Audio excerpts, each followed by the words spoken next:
another perfect baseball day here in Lake Buena Vista, Florida, and indeed the Braves are rolling merrily along. We've won our first 2 spring training telecasts. We'll try to make it a perfect 3 for 3 today as the Braves play host to the Toronto Blue Jays in a split squad affair. And a happy St. Patrick's Day, everybody. Along with Dale Murphy and Joe Simpson, Chip Carey with you. Braves a winner last night, beat Houston by a 9-5 final score, and it's always exciting this time of spring, Joe, to talk about the Braves' future, and we're going to see 2 good youngsters in the starting lineup today. Yeah, I'm excited to see these guys play, Chip. And first of all, you look at 2 of these prize babies in the Braves organization. Everybody knows about Tyler Pastornicki and all the talk about him and the possibility of him being the Braves starting shortstop this year. He's in the lineup batting second. But a guy you haven't heard much about is Christian Betancourt. This guy's outstanding, the top-rated catching prospect in the organization, and a lot of scouts felt he was the best player in the Arizona Fall League. So the kid's certainly all right, Murph, so far in spring training, and even better news for the Braves, the veteran Dan Uggla is too. Well, Dan Uggla's on fire, Chip. As you know, has hit 3 home runs. I like he's selective as well. Got 6 walks, but he's tried a little bit different approach this spring, and it's working out really well for him. Well, we're 2 for 2 on TV. Murph and Joe went 3 for 3 an awful lot in the big leagues. We'll see if they can do it again this afternoon. It's a perfect day for baseball. The Braves and the Jays do battle with Brandon Beachy on the hill for Atlanta next.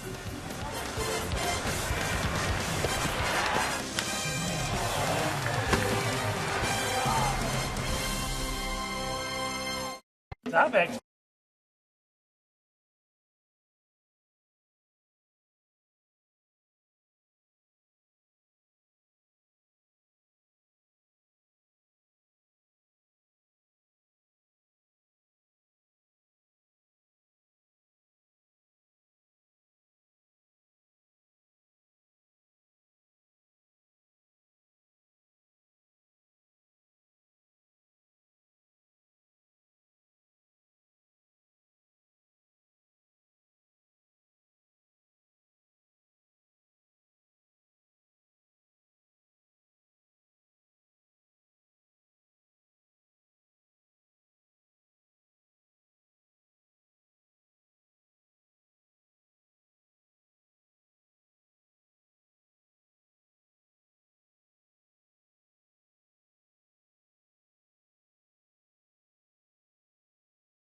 It's a warm day here at Disney and a beautiful day for baseball. The Blue Jays are in town on this St. Patrick's Day Saturday. I hope you're enjoying the festivities all around Braves country. Ball club playing a little bit better. They've won 2 of their last 3 ball games, including last night.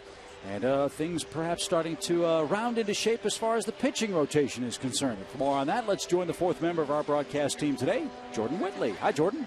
Well, hi, guys. Now, there's been a great deal of discussion around yesterday's guest when we had Tim Hudson on.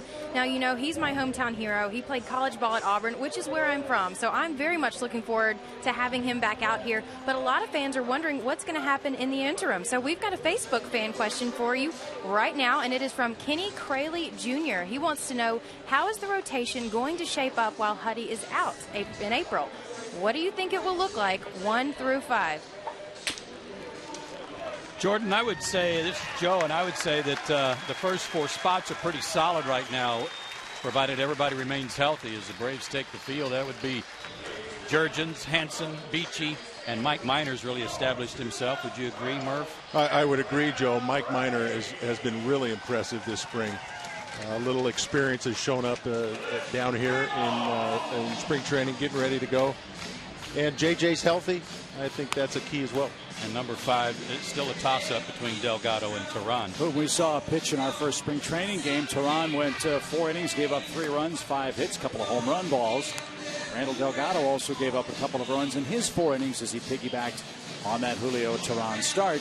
But today it's Brandon Beachy's turn, fellas. Had a good season for the Braves last year, a record-setting year in rotation for Atlanta. What do you look for him today? A little better control, we hope. He's walked a bunch of guys. 7 walks in 5 innings. That's uncharacteristic for Brandon. He certainly wants to do a little better job of his command today, and that leads us to our 4 keys to pitching success today. Cut down on those walks and stretch it out a little bit. You can look for him to go 4 innings at least today. And remember, he's coming off a year where he was second among all rookies in baseball last year in strikeouts, second only to Michael Pineda of the Mariners. 169 of them in 141 innings. Great work for Brandon Beachy, and he'll face this lineup presented by the Blue Jays today. It's a split squad affair for Toronto as well, but some of their young players are in their lineup. Travis Snyder, Travis d'Arnaud will be in the lineup as well. Chris Woodward will be over at third base, and Anthony Gose, a former Phillies farmhand, will play right field and bat ninth. Freddie Gonzalez is with the other half of the Braves ball club today. Braves playing a split squad game down in Port St. Lucie against the Mets, so that means Carlos Tasca, a former Toronto manager, by the way, will be the acting manager for the Braves today. There's the lineup defensively for Atlanta. Excited to see Tyler Pasternaky and Christian Betancourt play for the first time for us here in Orlando today.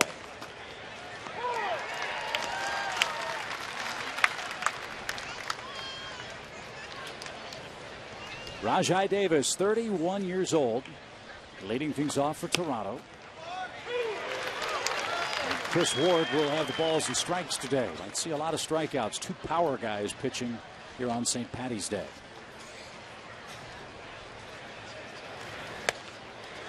And on cue, Davis is retired looking. 3 straight fastballs, too.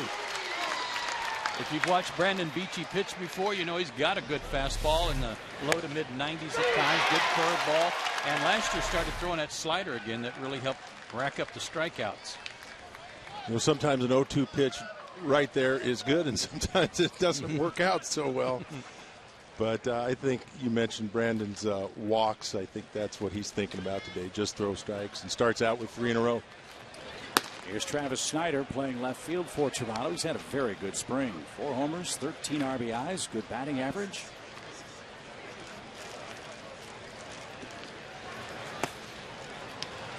Part of a wave of youngsters that Toronto's going to start bringing to the major leagues. Number 2, they were very active in the trade department. Traded a guy we've all seen pitch a few times in the National League East, a guy by the name of Roy Halladay. That really helped restock their farm system, although Snyder was a homegrowner. And he's ahead 3-0.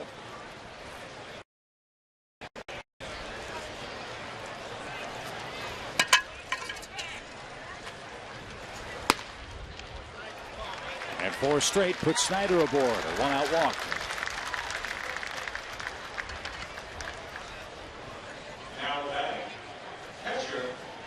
Last year when we would watch Brandon pitch, there were times just like what you just saw, where he would dazzle for like a couple of innings, and all of a sudden in the middle of the third with 1 out or 2 outs, he'd throw 8 straight balls for some reason and put a couple of guys on.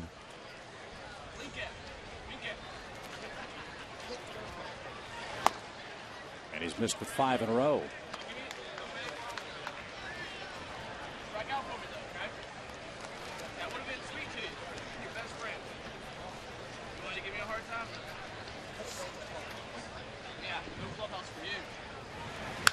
And a good rip right back to the screen by the young Toronto catcher. JP Arancibia is going to be their everyday guy north of the border. And that's one of the strengths again of this Toronto club. They have excellent depth in the catching core.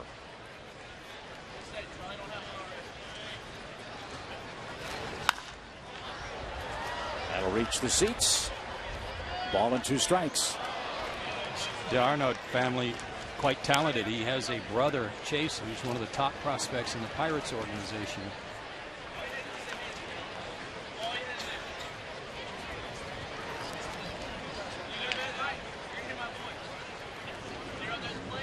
Blue Jays are having a great spring, too.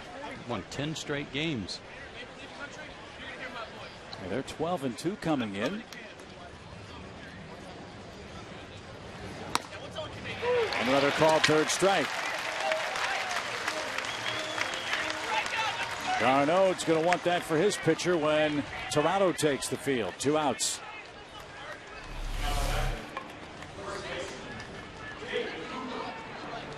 Looked pretty good. Yeah, Arnaud was had a few words. Looked right down the middle to me.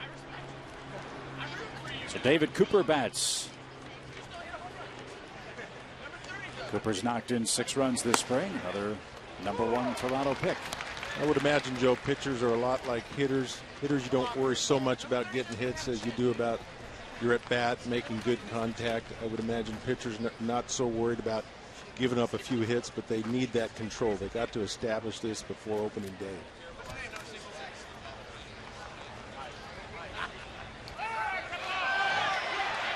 The runner from first broke way too early. And Snyder was an easy out at second base. That'll help Beachy's cause. A couple of strikeouts in the opening frame for Brandon Beachy. The Braves bat for the first time in a scoreless opening inning.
That's the best seat in the house this afternoon. Happy St. Patrick's Day to you. Toronto out in the top of the first. Here come the Braves. Lineup presented by Carlos Tosca today.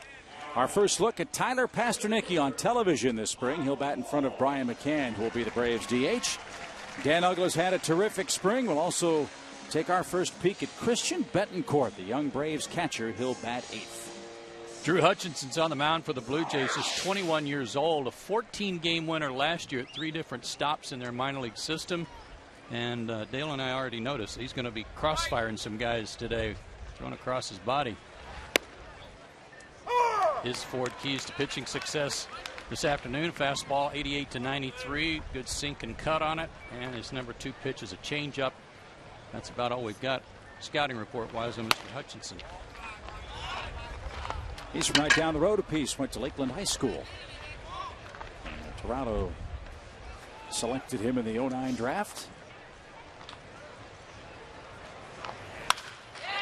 Micah Bourne greets him with a leadoff hit.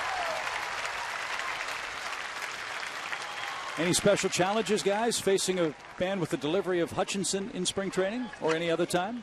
Well, especially for the right-handers, you'll notice that he lines up on the third base side of the mound, and then he throws across his body as well. So just visually for right-handers, it just looks a little strange. It looks like he's stepping towards the dugout, so it's a little bit of a challenge for right-handers. Lefties shouldn't have a problem. So Tyler Pasternicki will bat here in the opening inning. Tyler, a former Blue Jay, and our first look at him. Watching Hutchinson throw his slider warming up, too, is going to be coming from behind you if you're right-handed.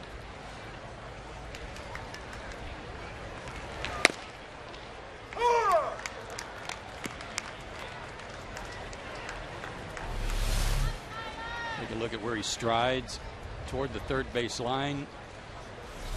Got a three-quarter delivery, too.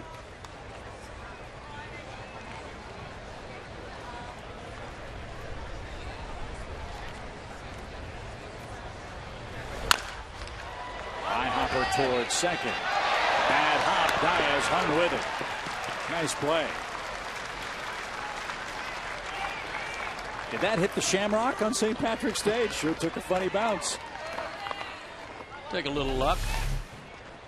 Tyler certainly will. He's had some tough luck this spring, but a good job of trying to go to the right side through that hole. Saw just a little bit of that speed that Tyler has. Getting down the line. So Brian McCann bats for the first time today. Brian will be the designated hitter this afternoon.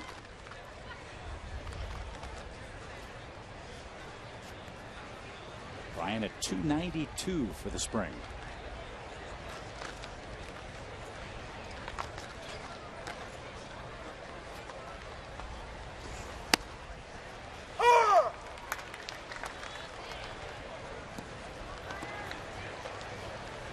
Brian McCann makes my all-teammate list. Really? I think he defines the word teammate. Hutchinson tried to pick off Bourne, and the throw ends up in center field as Luis Valbuena couldn't come up with it cleanly. There's a bit of a break. Now fly ball could give the Braves an early lead.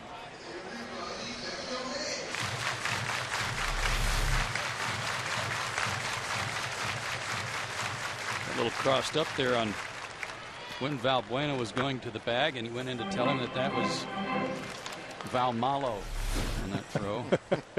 Yes.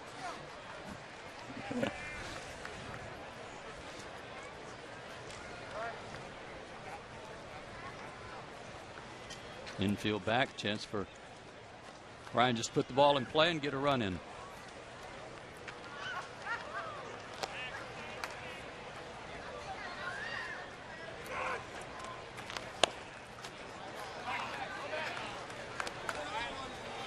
So Brian, and your all-teammate team. Yeah, I think he just defines that word. What a good teammate is. Never points fingers. Takes things on his own shoulders and takes the pressure off his teammates. You just got to love to play with a guy that feels that way about his game and the team game. And one of the best cheerleaders on the bench, too, for his pals, as he hammers this one off his foot.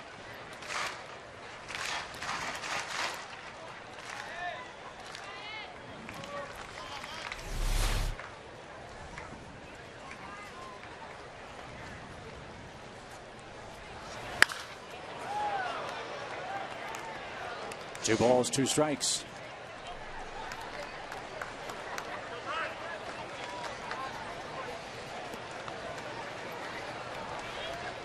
Bourne singled, took second on a ground ball, moved to third on a throwing error, and is 90 feet away with one out.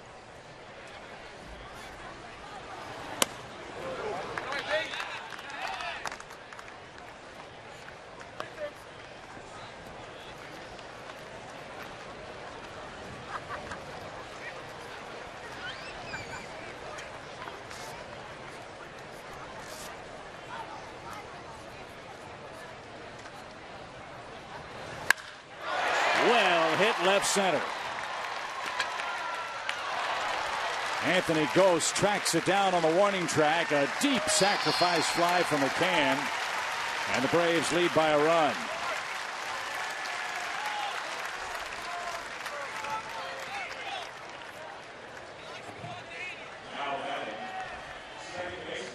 Well, we've said it a few times. There's at bats in spring training where you don't really care what happens. You just want good, solid contact, and that is right where Brian McCann is thinking about hitting it, so he can stay back, drive it the other way.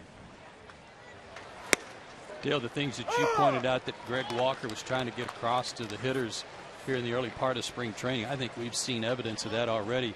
Left-handed guys trying to go to left center, right-handed hitters trying to go to right center. Just staying on the ball longer.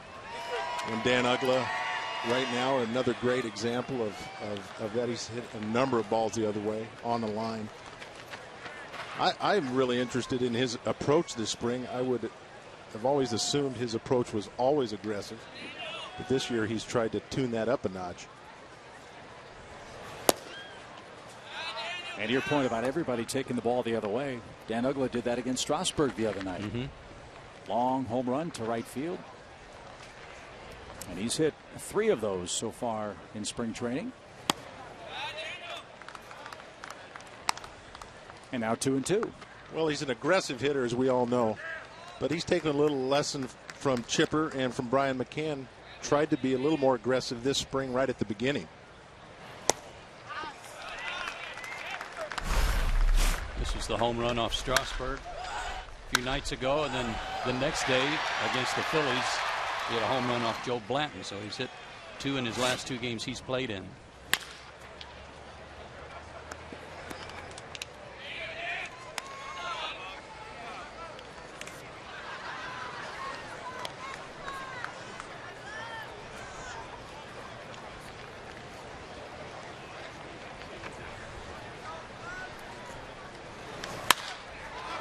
High pop, shallow right.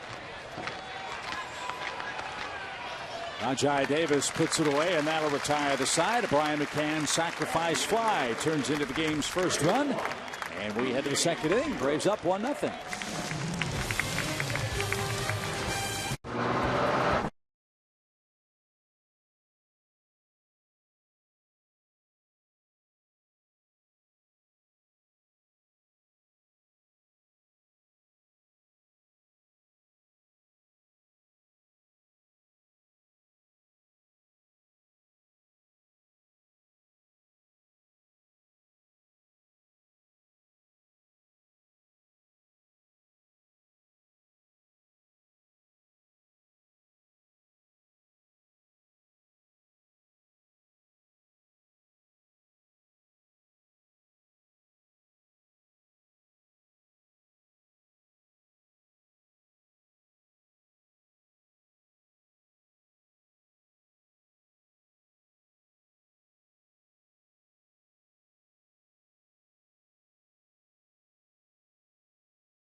The Atlanta Braves on Sports South are brought to you in part by Ford.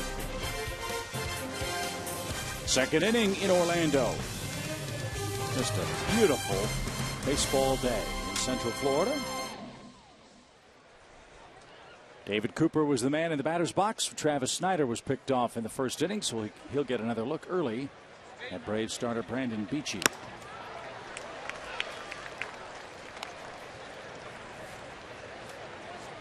Joe, you mentioned stretch it out for Beachy. How far would you expect him to try to go today? I think it depends on his command, Chip. If he goes to a lot of deep counts, puts some guys on, has some walk troubles again, that's going to shorten his outing. So the better he is at being efficient today, the longer he can go.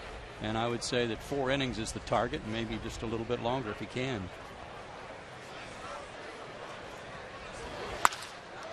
Up the middle. Ugla to his right. And Cooper's aboard to lead off the 2nd inning.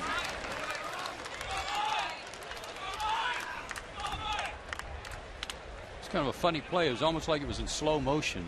He took a big swing but kind of hit it off the end of the bat. The ball was going to the right spot. He just didn't have a whole lot on it. And yeah, it would have been a tough play to get him. I'm not so sure Dan had a shot.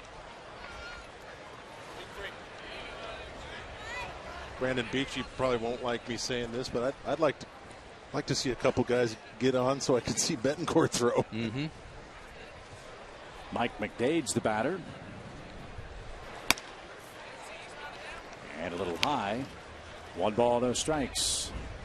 Jim Fregosi, assistant to the general manager for the Braves, was telling me before the game that he's very quick on his release, really good arm. Betancourt's right around that 1-8 range and catching and throwing. Liner into center by McDade. 2 are on with nobody out.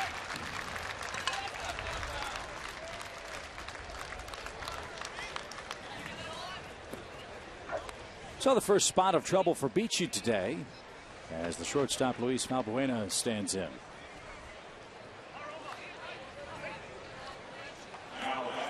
I was at a game against the Astros in Kissimmee and saw Betancourt throw someone out. And you know, you see guys throw people out all the time. Then you say that one was a little different. He has got a gun. Baseball America says Christian's the 8th best prospect in the Braves system. He's still a kid. Turned 21 in September. Braves signed him out of Panama in 2008. Big kid too, 6'2", 190.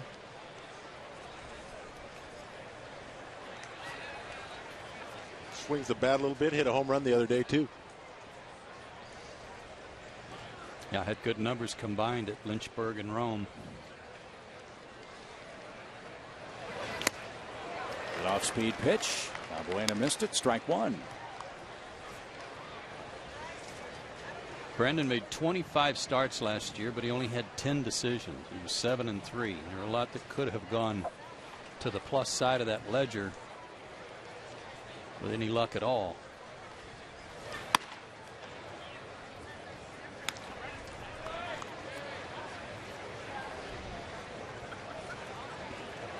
And again, going back to that stretching it out, maybe being able to go a little deeper into ball games will help him improve on the decision side.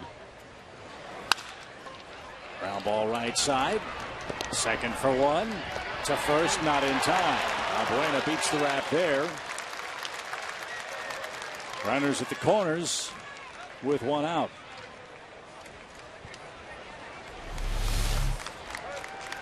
Nice play by Hinsky here. He made a good feed. You always want to make sure you get that first guy.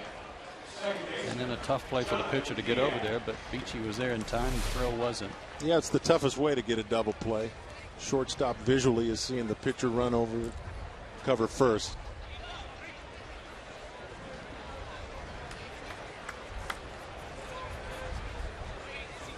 So Brandon, a ground ball, perhaps from getting out of inning number 2. First and third for Jonathan Diaz.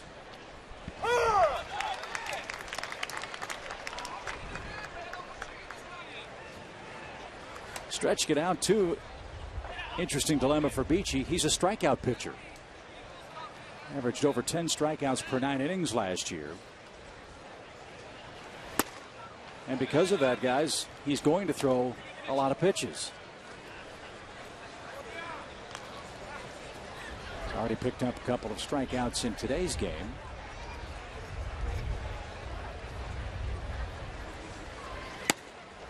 Yeah, I don't think that that's any concern at all because he's a big, strong guy.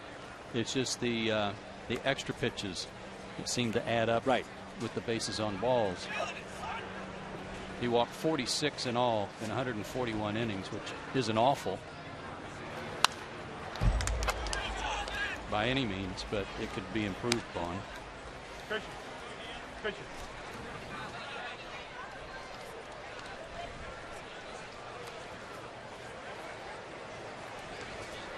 And he's got Diaz in a 2-2 count.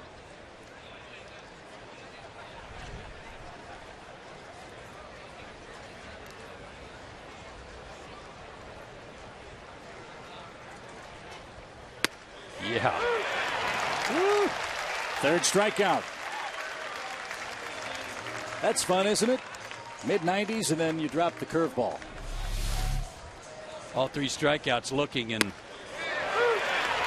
lot of guys looking at that one. Yeah, that's a tough pitch to hit, and I just love to see the strike to ball ratio improve.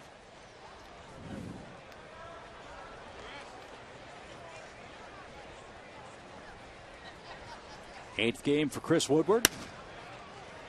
And strike one. Just can't worry about it as a pitcher. Worrying about guys hitting it. You got to let your defense play, pound that strike zone.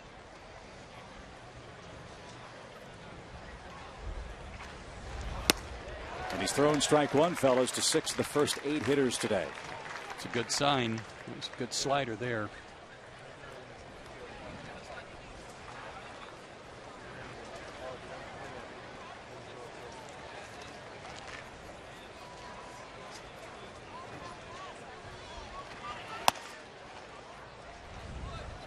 Good pitch. I love that high fastball like that when you're ahead in the count.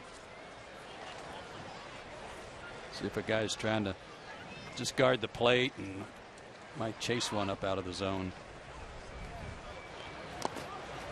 Nice stop by Betancourt. 2 balls, 2 strikes. And you can throw it there just out of the zone, and that hitter knows you just struck out someone before on a big curveball. You can kind of throw either pitch right here, another high fastball or a curveball.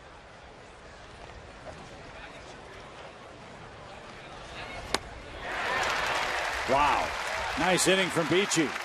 Got in some trouble and mixed up the breaking stuff beautifully to pick up his 4th strikeout of the game. It's got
Brandon Beachy looking good in the early going in Orlando. Braves 1, Toronto nothing. Glad you're with us. And Brian Westbrook, Dorsey Levens, Ovi Mahaley, and Tim Couch are the panel. Starting Monday, these NFL vets put 5 top draft prospects through the fire.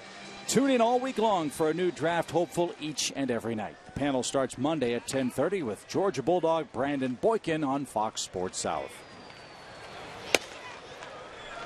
Here's Chipper.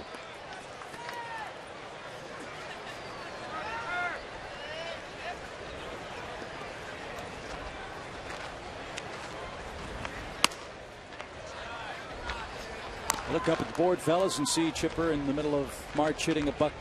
Does that concern you at all at this point? Not me. Because he has talked about how it's beginning to come around, and he's trying to get some timing on the fastball. He's had a couple of hits his last 2 games.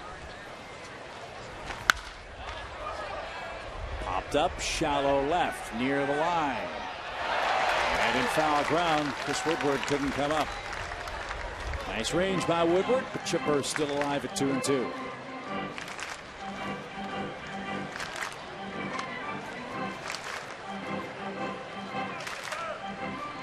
To me, the key to Chipper is Please, for everybody's sake, don't confuse us. the key to Chipper is just his legs. If he's healthy, he's going to hit. His legs feel good, he's going to hit. And I cursed him again. That's a pretty good pitch, though. Yeah. Talking about good high fastballs, Joe. Yeah, up and in, 93. Tied him up. Everything else had been away. Joe, you and I were talking about young pitchers saying that, a coach will see them throw the ball up out of the strike zone, and they'll keep telling them, get it down, get it down. That high fastball can be a mess for hitters. And a lot of guys in the Hall of Fame that knew how to use it just above the letters, including one just down the way. Your Don Sutton is very effective pitching up in the zone and then breaking off that great curveball because of what it does to your eye level. Eric Hinske playing first base for the Braves today. He's cracked a couple of homers this spring. He, too, a former Blue Jay. Won the Rookie of the Year with Toronto a few years back.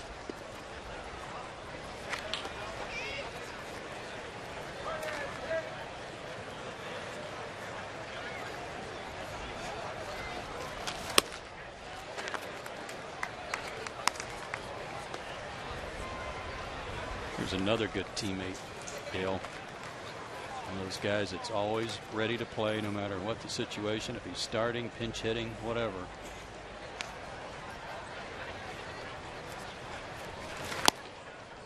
That's right, Joe. Never complains about anything. And he knows the hitting game really well. Shares a lot of insight with a lot of the guys. Works the count full. 3 balls, 2 strikes. I saw him getting some early work as I came in this morning out in the batting cages with Scott Fletcher working off the tee.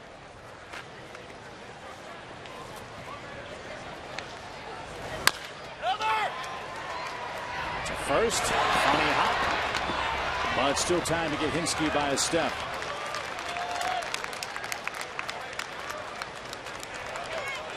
What are you guys hearing about Doug Drabeck's son, Kyle? Is he going to make this Toronto team? Have you heard? Because I have not. I have not either. Let's see if we can see Kyle's stats. And I haven't heard either, and I'm thinking he pitched that rainout game a couple innings. He pitched one game that I saw, and I'm thinking one here. Yeah, the one that got rained out of a couple innings. So I couldn't really tell that much that day. 3 games, 1 start for Drabeck. 6 innings, 3 earned runs, a homer, 2 walks, I beg your pardon, and 4 strikeouts. Not bad. Jordan Perez has had a good spring, but he rolls to short, and we roll along to inning number 3. 1-0 Braves.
Kids having a ball on the berm today. 1-0 is our score as we head to the third inning. Let's check back in with Jordan.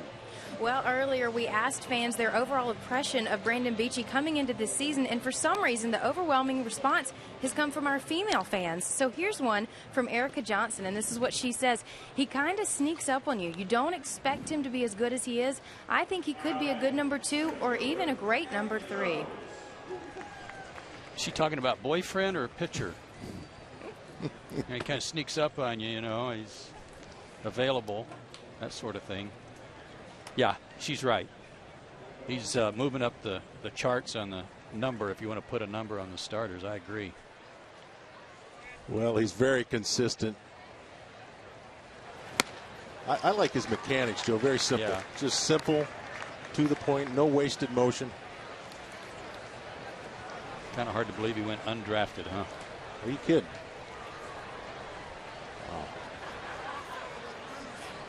Anthony Ghost, the batter for Toronto, pops one up. Deep short. Pasternaky, good range. It kicks off his glove and trickles past Jose Costanza. And look at Ghost fly. Throw to third. Close. Not in time.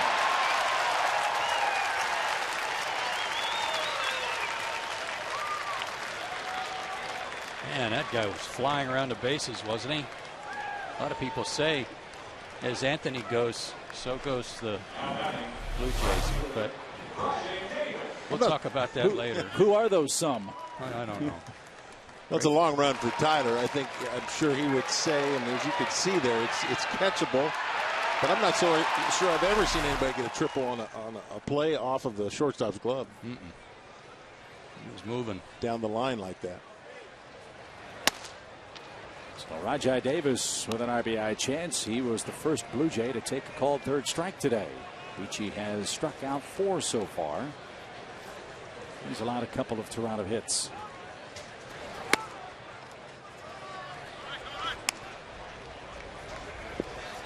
Now that play win is a triple, so it's not often a guy gets a triple on a ball he hit 150 feet.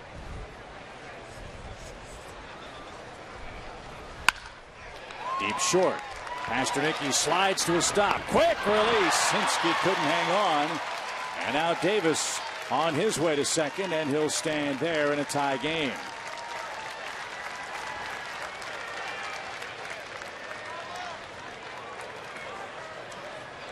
I couldn't tell. Did that ball short hop, Eric? I don't think so. It's kind of hard, a little hard to see on our monitor here with the sun, Joe. But I think Eric might have stretched just a little bit too early. It looked like the throw was there in time. Ball was well hit. Tyler did a good job of getting to it. Nice stop. Strong throw. But they charge an error on that play. And Snyder bats with the runner at second and has a wicked cut. Strike 1. Take another look at this play. Got to his feet quickly, too.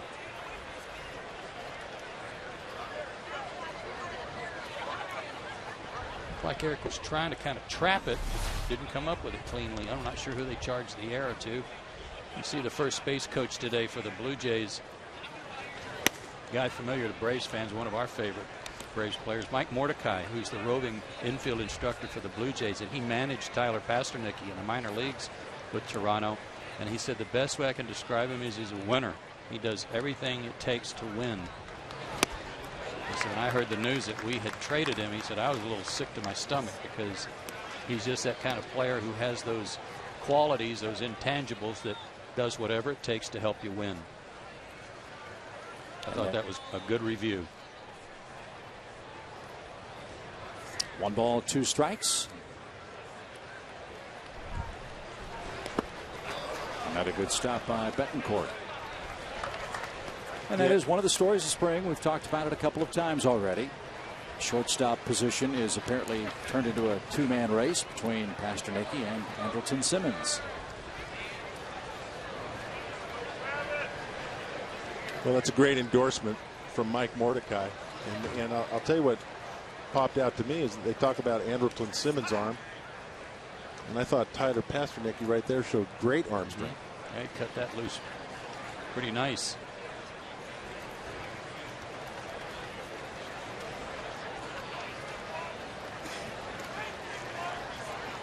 40th pitch of the game coming for Beachy now. And it was a doozy. 5th strikeout.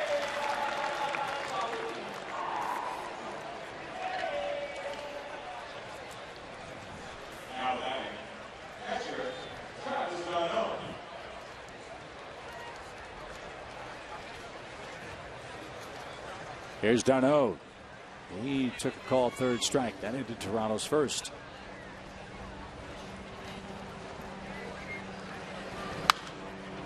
And strike 1.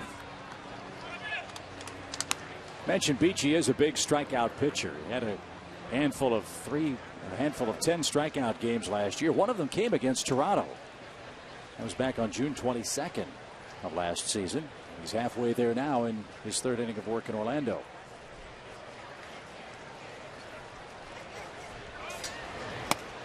Braves will see Toronto at Turner Field again this year in early June, 1st week of June, as their interleague play is against American League East teams.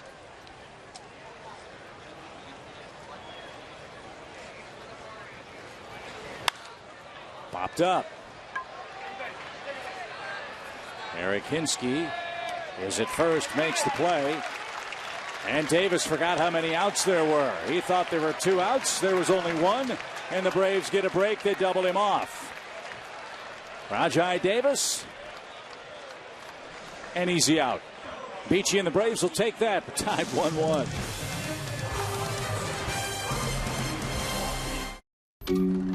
For the dreamers and those well-grounded.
Tie game at 1, bottom of the 3rd. Happy St. Patrick's Day, everybody. Joe Simpson, Dale Murphy, and yours truly, Chip Carey, with you today in Orlando. Get your seats for opening day on April 13th. They're going fast. Opening day is presented by PNC Bank.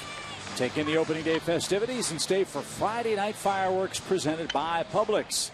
Those tickets are on sale now at Braves.com/tickets or by phone at 800-745-3000.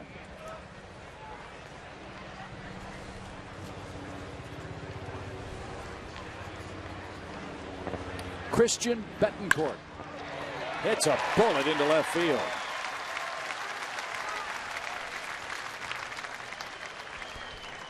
Well, we talked a little bit about a good teammate, what it means to be a good teammate.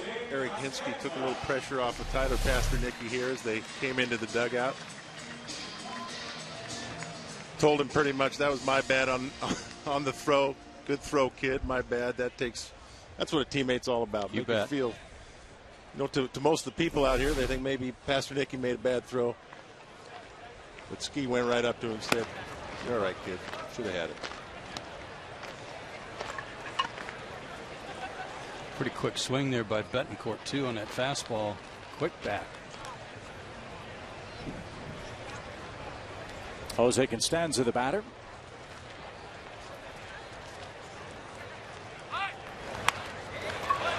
Drops down a beautiful bunt. He'll move the catcher up 90 feet. Runner at second in a tie game with one out. Pleasure to be joined by Braves reliever Peter Moylan downstairs. Hello, Pete. Hey, guys. It's great to hear your voices. Hey, we got you on headset instead of you just sitting in the background, you know, mugging for the camera. That's great. I don't get any TV time anymore, so I got to try and squeeze it in whenever I can. How's your shoulder? It's good. It's getting there. It's you know, it's not like you can get a strict recovery like with an elbow. They tell you you'll be back in 11 or 12 months with an elbow. With a shoulder, it's all about how it's going to feel. So it's feeling okay. It's you know, I get a little frustrated at times because I'm seeing guys going out there and pitching, and this is the first spring that I haven't been able to contribute. But we'll get there. What's your workout progress? I mean, what are you doing right now? What are they letting you do? I'm playing a little bit of catch and trying to run as much as I can. But you know, as far as throwing goes, it's all slowly. You know, as I said, I try and push things to the limit in most of my things that I do, but they're holding me back. But I hope to be back probably around the All-Star break. Great. Pete, this is Murph. I know, you know, I played a million years ago, but I played with a guy. I played with a guy that. As Michael Bourne singles to left, Braves will play station to station. They've got him first and third. I played with a guy that worked with you a little bit, Gene Garber. Oh, what a guy! Tell me some of the things. You guys obviously have the same kind of motion, similar. What kind of things did Gene work with you on or talk to you about? With me, it was mainly I had a lot of trouble with my changeup early in my career, and you know, if you're going to continue to get better at this game, you got to continue to work at it. And one of the things that I wanted to do was develop a changeup, and having Gene come in, you know, 3 years in a row and just watch me throw every single time, it was fantastic. You know, I couldn't quite throw it the way he threw it because it was, I don't know whether you've ever seen his grip, but it was beyond anything you could ever imagine. He kind of knuckles the middle finger against the ball. Ooh. I hope they're all right. That was a laser into the seats. Yeah, he would knuckle his finger against the ball, and I couldn't even grip it. So I made a few alterations and was able to come up with a pretty good changeup. Yeah, I have seen that grip, Peter. I tried to throw a few and had zero success. So you altered it a little bit. Yeah, I just didn't use the finger. I had my two fingers on the two seams as opposed to the regular two fingers that I've used. You mentioned, Peter, your hope to come back around the All-Star game to the major leagues. That would mean you'd be pitching in the minor leagues and rehab stints beginning when, if all goes well? I really don't know. I don't know what kind of program and how long it's going to take me to get my arm strength back. I would imagine it would be kind of like a spring schedule, so maybe 10 innings, I would think. But it's all up to them, and it's all dependent on how it feels. We've been up here talking about good teammates and guys that do things for their team that make them good teammates, Peter, and you're one of the more popular guys in your clubhouse for that reason. But we just saw Eric Hinske, for example, let Tyler know when he came in, hey, that was my bad. I should have made that catch on the throw. You guys have a good crew in there, don't you? Oh, man, it's this very similar crew to what it was last year, and the camaraderie. No, it gets thrown around a lot, you know, team chemistry and that sort of stuff. But I honestly feel like the chemistry on this team from last year to this year, it's great on and off the field. You know, the guys really like each other and really go to bat for each other, and you don't see it a lot. It's it's an individual game. We play as a team, but there's a lot of individuals doing different things, and I think we all have each other's backs, and it's a good feeling to know that the guy out there is going to be behind you. 2 balls, 2 strikes to Tyler Pasternicki, batting for the second time today. What do you got on these hats? You like the green? How many green shirts do you have at home? Not too many. Call myself a bit of a fashionista. Green isn't really up there. Okay. So you're saying it clashes? A little bit with my tattoos, but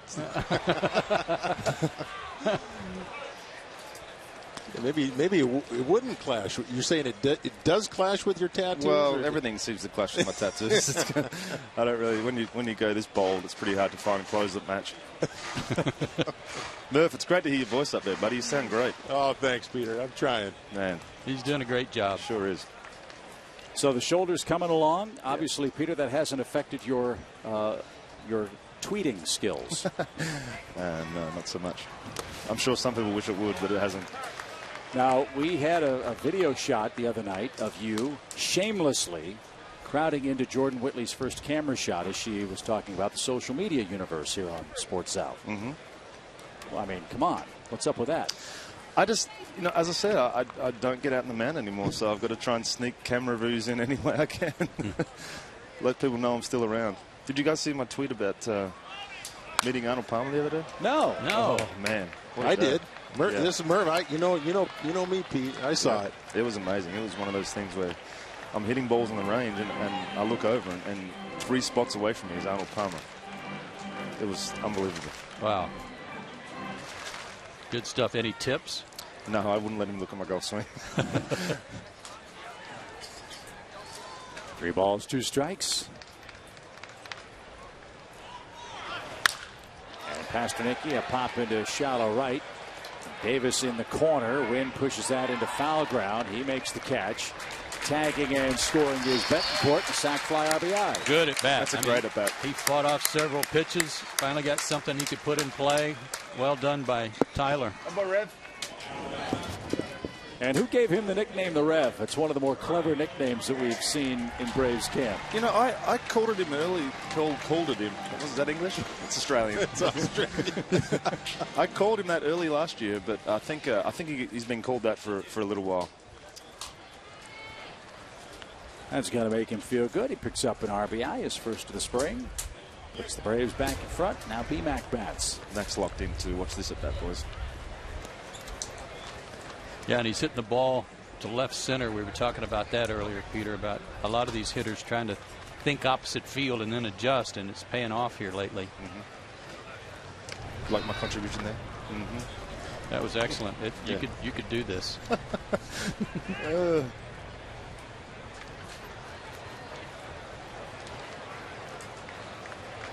One ball, no strikes.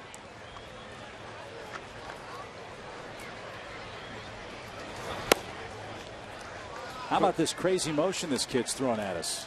Hutchinson today. Throwing across his body. I can't see it from here. Is he really throwing across his body? Yeah, he is on the third base side of the rubber and steps to the dugout almost. See, I got to think that's only effective half the time, and there's a righty up there. Yeah, his slider's actually kind of starting behind the hitter, try to get him to flinch or open up. And at least from Betancourt and Pasternicki's standpoint, the 2 kids, they're not having any of it. They're hanging right in there. Obviously, from where I throw, I try and work with that kind of mentality, but when a lefty comes up there, I think that it'd be more of an advantage for him. Let's see if it works out that way for Brian, who's ahead 3-0. I hope he's swinging. He was. And a fly ball to right. Davis with a leaping grab on the warning track. Good makes call, the Peter. catch. Peter, way to go. Great to see you, pal. Keep too, up guys. the good work. Can't wait to see you back in a Braves uniform during the regular season. Look forward to it. All right, that's Thanks, Peter Peter. Moylan. Check him out on Twitter, too. He'll be mugging for the camera the rest of the way in Orlando today. It's the moment when forever begins. Kay Jewelers presents the ring that lives up to the moment.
It's the fourth inning in Orlando. Toronto coming up against Brandon Beach, who's looked very, very good today. Braves fans enjoy the free Braves Open House on March 31st. Fans can enjoy free Scouts Alley games, clubhouse tours, and kids can run the bases. Braves will also host a Waffle House charity breakfast served by Braves alumni. Visit braves.com/open house for more details. Cooper, McDade, and Valbuena coming up for the Jays.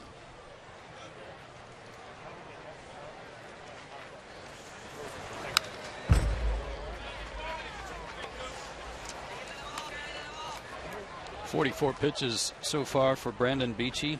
See how tough this inning is for him, then keep an eye to see if he's going to go another one.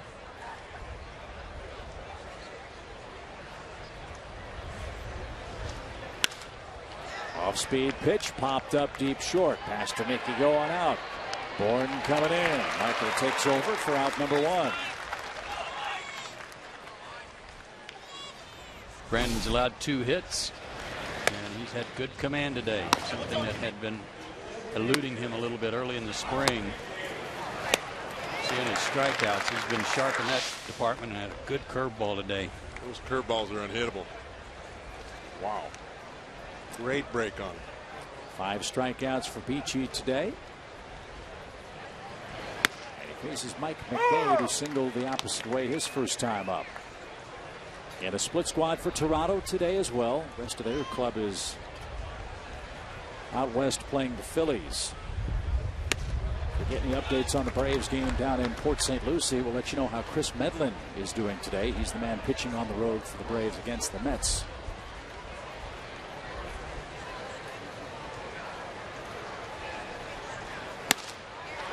Man.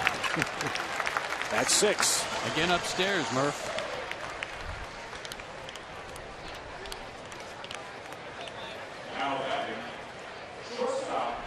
Yeah, that ball's upstairs, and you can tell Brandon's got confidence, not worrying about going so far out of the strike zone when he's ahead. Some guys are a little nervous about that, but he's going right after guys.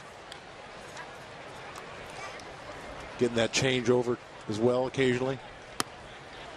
Like right there. Right there's one. And that's an interesting pitch right there. Some pitchers are a little nervous about starting out hitters with changes. They like to establish a fastball so you can change up off of something. But I like change-ups as first pitch because most hitters are looking fastball anyway. They're geared up for it. Now as a hitter, you're wondering what's coming next. Yeah, you'd be hard-pressed to find a hitter that says, I'm going up there looking for change-up first pitch from this guy, especially when he's throwing 93 with a good hook. And he might have just thrown back-to-back change-ups. Now you really got to wonder what's coming. And late on the fastball is Valbuena as a result of those change-ups. Exactly. Now he's late. He worked up a little bit in the zone now. And he's really got a free pitch here. He could throw whatever he wants. He's got him set up really well. Throwing a couple change high fastballs. In the back of his mind, he knows he's got this curveball that's been lightning.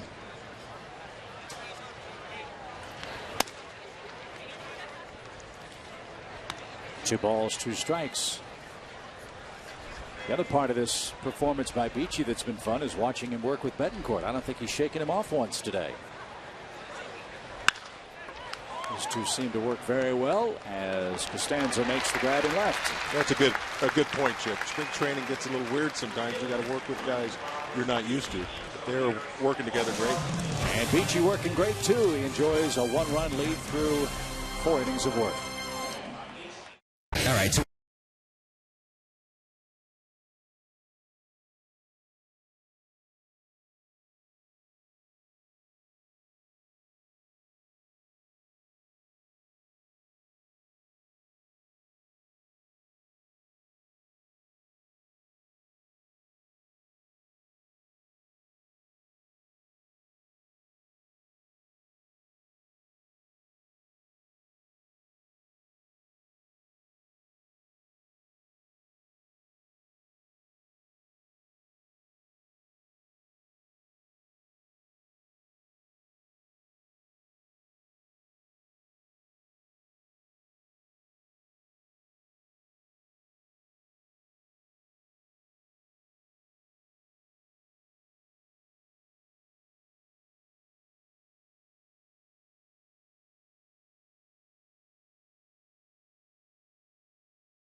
Break out the sunscreen in Orlando. It's a hot, sunny day here in Central Florida. The Braves, Brandon Beachy throwing some heat, too. He enjoys a 2-1 lead here in the 4th inning. Tonight, get geared up for the Braves season with the 2012 Braves season preview on Sports South. Joe and I bring you exclusive interviews with Freddie Gonzalez, Chipper Jones, Brian McCann, and the rest of your Atlanta Braves for a full breakdown of this upcoming season. Tune in tonight at 10 o'clock right here on Sports South.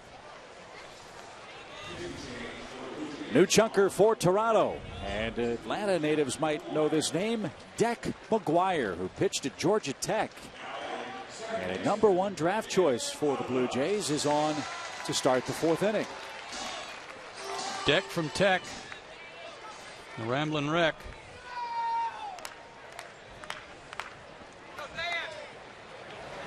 McGuire went 9-5 last year between high A and double A. 3-point ERA. He was the 11th overall pick in the draft in 2010.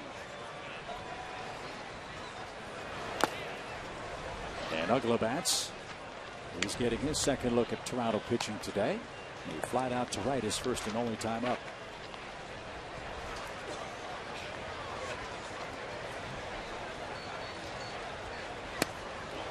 You guys sense a more relaxed Dan Ugla in spring training 2012 than last year? I sense a more confident one. A guy who hasn't come in here with anything to prove like he did last year after being acquired in the trade and signed to a contract extension, maybe putting a little extra pressure on himself to prove that he earned that or deserved it. I just sense a guy who's ready to go to work. And a good cut, 2 balls, 2 strikes. That's right. He's been relaxed and aggressive at the same time, which sounds like a contradiction, which it is in some ways, but he is very confident. He hits ground ball to Chris Woodward at third. And there's the first out in the 4th inning. Back downstairs, Jordan Whitley. Jordan, what do you have for us? Well, Dan Ugla turned 32 this past Sunday, and I know, Dale, you also had a birthday, but we've got some fans tweeting about Mr. Ugla right now, and this is what they're saying. They're saying Paul Bunyan has got nothing on Ugla's forearms. What is he been focusing on at the plate? Wow, Popeye's got nothing on those forearms either. That is for sure. We'd all trade. I think all 3 of our forearms together would no equal damage. Yeah, I think he's this more aggressive approach this spring has really helped him. He's focused on, and again, I would always think Dan Ugla was in attack mode no matter when he played ball, but previous springs he's watched a lot of pitches, tried to track them. And from Chipper and McCann, he's seen them attack fastballs early this spring, and he's been very aggressive. I think it's helped him.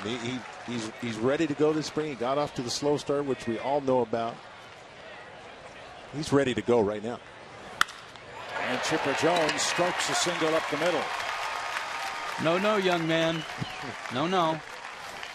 Made a couple of good pitches on Chipper. Threw him a good change up there that he fought off foul into the crowd and thought he might kind of sneak the old fastball by the old guy on a 1-2 count. Didn't happen.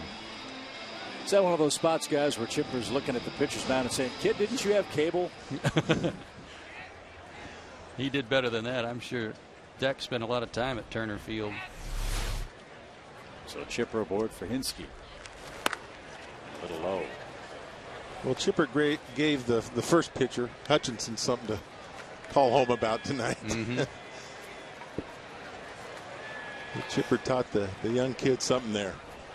Yeah, Hutchinson went 3 innings, gave up a couple of runs, 3 hits. Beachy's gone 4 innings for the Braves today with 6 strikeouts, an unearned run. And looked very, very good. Might be his last inning of work. Christian Martinez is up and throwing in the Braves bullpen now. You make a good point, though, Dale, and maybe the same thing happened to you, but in spring training there were a couple of occasions where I remember getting a hit and being at second base, and Rod Carew, who was still playing second for the Twins in those days, came over and said, hit me with his glove. Nice swing, kid. I was like, Are you kidding me? Rod Carew just paid me a compliment. Joe Morgan did the same thing once, and I'm thinking, I'm doing okay here. I'll never forget hitting a curveball off of Doc Ellis. And he comes out of the game, he's getting his running in, and I'm out there in center field or somewhere out there, and he said the same thing. Nice swing, kid. And you're right. It just is being able to be around these guys in big league camp. You never know where the compliment's going to come from. But it's a great thing to see the young kids interact here. Good pitch there. Really good off-speed pitch. That got Hinsky for Deck McGuire's first strikeout. Had a good curveball this inning.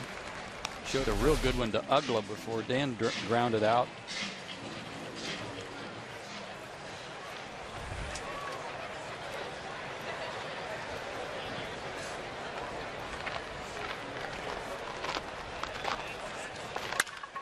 Line drive to right by Jordan Perez. This guy just keeps on hitting in the spring. He started the day with a .438 average. That single gives him a 1-for-2 day this afternoon.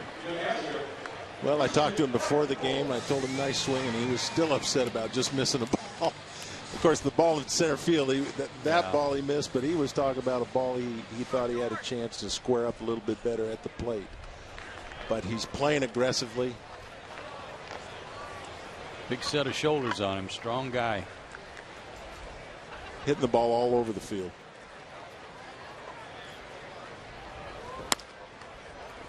Christian Betancourt takes ball one high. Christian put a good swing on a fastball his first time up against Hutchinson.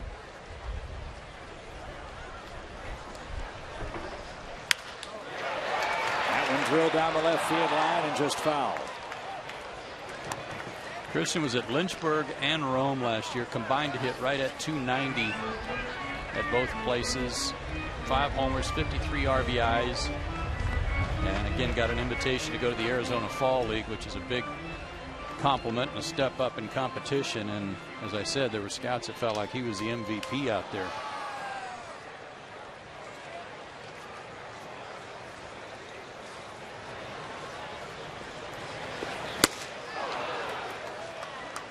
Turdosovich. Did I say that right? That's close enough. I'll work on it. Between Joey T. Had a great, did really well out there as well. I think made the All-Star team. A couple of young guys for the Braves that shined in that Arizona League. Jordan's talking about Dan Ugla's birthday and you having one recently. Today is Frank Wren's birthday. Happy birthday to the Braves GM, who's 54.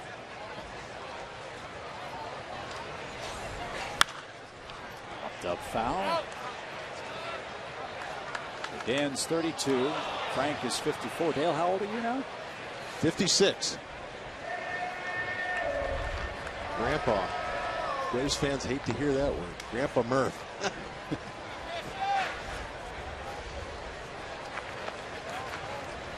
2 balls, 2 strikes. Chip's going down a slippery slope. Not going there. I was just going to say, Frank's 54. I thought he was a lot older than that. I hope somebody's listening. Let him know. That was Joe, Frank.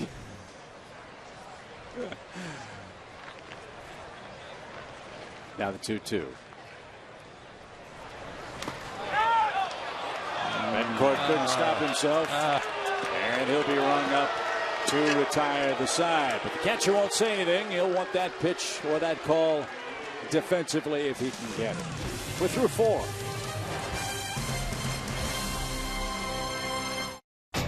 What's your dream? My dream? To own my 2 kids and I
The Atlanta Braves on Sports South are brought to you in part by Honda Lawn and Garden. Well, Ed Mangan has the lawn and garden looking beautiful here in Orlando again this spring. Champion Stadium looks terrific. Braves looking good on television, winning again this afternoon. 2-1 your score. Terrific start for Brandon Beachy. We'll talk about his numbers in a moment as we introduce you to Christian Martinez. Christian did a great job for the Braves last year in any role that Freddie Gonzalez used him. He was in 46 games, good numbers, only 19 walks in 77 innings, but he was long relief, setup guy, 1 inning, 1 out, whatever you needed him to do. He's still in the mix for the bullpen in 2012? Absolutely.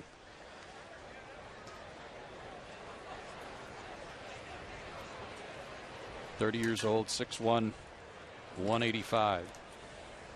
Jonathan Diaz leads things off and strokes a shot to center. Bourne is there, 1 pitch and 1 out.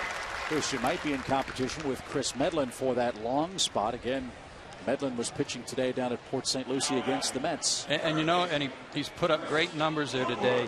And Chris has made it clear that he prefers to start, but he'll do whatever the team wants him to do.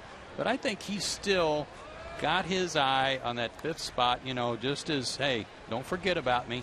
And today in Port St. Lucie, there's a reason for that. 4 innings, 1 hit, no runs, 1 walk, 4 strikeouts. Good work. So perhaps throw Medlin's name into that 3-ring circus, if you will, for that 5th spot in rotation for Atlanta. Well, as we talked about the other night, though, if he goes into the rotation, then you don't want Delgado and Tehran doing anything except start. So you start looking at other alternatives in the bullpen, and that includes Christian Martinez, Anthony Barbaro, Corey Guerin, people like that who could do those things that Freddie needs them to do. But boy, isn't it nice to have options? Mm-hmm. That's where the Braves find themselves now here in the middle of March. As Woodward now a 2-2 count.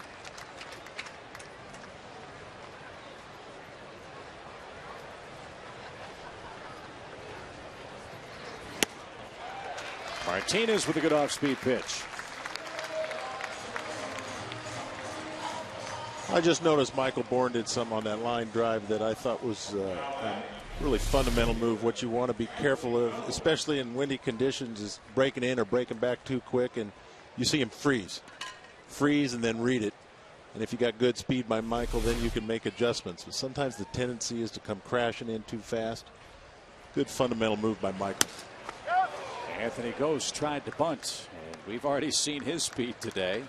A pop-up triple led to the first and only Toronto run. That was back in the 3rd inning. To your point, Dale, about Michael Bourne, if you freeze, if you just pivot, where like you're facing one foul pole or the other, you're in a position now to cross over, use a crossover step to come in and get the ball, or cross over and go back. With his speed, he can catch up. Sometimes what you want to do in the outfield is it's kind of a prevent defense. You know, you want to catch the ball obviously all the time, but sometimes you get a little crazy out there. You're going to create doubles and triples that weren't there in the first place. Slow roller, tough play. Christian makes the play, and a chuckle from Ghost. He hit it to a perfect spot for the Braves pitcher and the Atlanta defense. Midway through a 2-1 game. It's got this cool green knob, so you can go from mulch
Atlanta Braves on Sports South are brought to you in part by Ram Trucks.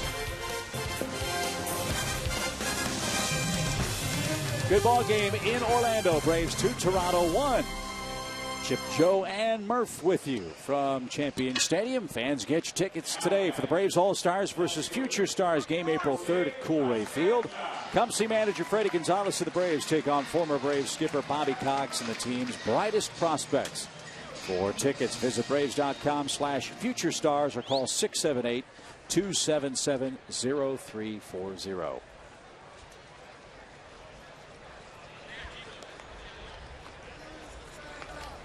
Jose Costanza bats. He had to sacrifice his first time up. And looks slow and outside from 6'6". Deck McGuire pitching for Toronto. Little flare into center. Closing speed by Ghost. Nice play, 1 out. He's talking about Bourne and his play on the line drive at him. Hardest play to read for that center fielder, and Ghost does a great job of closing the gap. Yes, he did. Diving right in the middle of Mickey Mouse, it looks like out there. I thought those were crop circles when I first got here today. I figured out it's Mickey in his ears. Strike one to Bourne. Good day today for Michael. He's 2 for 2. We all know how well Bourne played last year for the Braves and the Astros. I think everybody's excited, fellas, about what this guy can bring from day one of the 2012 season. Prototypical leadoff guy, stolen base threat, good defensive player. Freddie had a quote, something along the lines of, speed shows up at the ballpark every day. And even if a guy like Michael doesn't get a hit, if he's on base a couple of times, either by walk or putting in play, making the defense make an error, whatever, you still apply the same pressure, able to get yourself into scoring position with a stolen base. Michael went fishing, asks if it was a strike. Don't think it was. Strikeout number 3 from McGuire. Yeah, but another good pitch from McGuire. Saw good life on the fastball, good curveball to Ugla earlier, and now a changeup. A little sneaky, fast down low with a little movement. Tyler Pasternicki skies one to center. And goes outside those crop circles. Murph makes the play. And it's 3 up, 3 down in the Atlanta 5th. Go to the 6th inning. 2-1 Braves.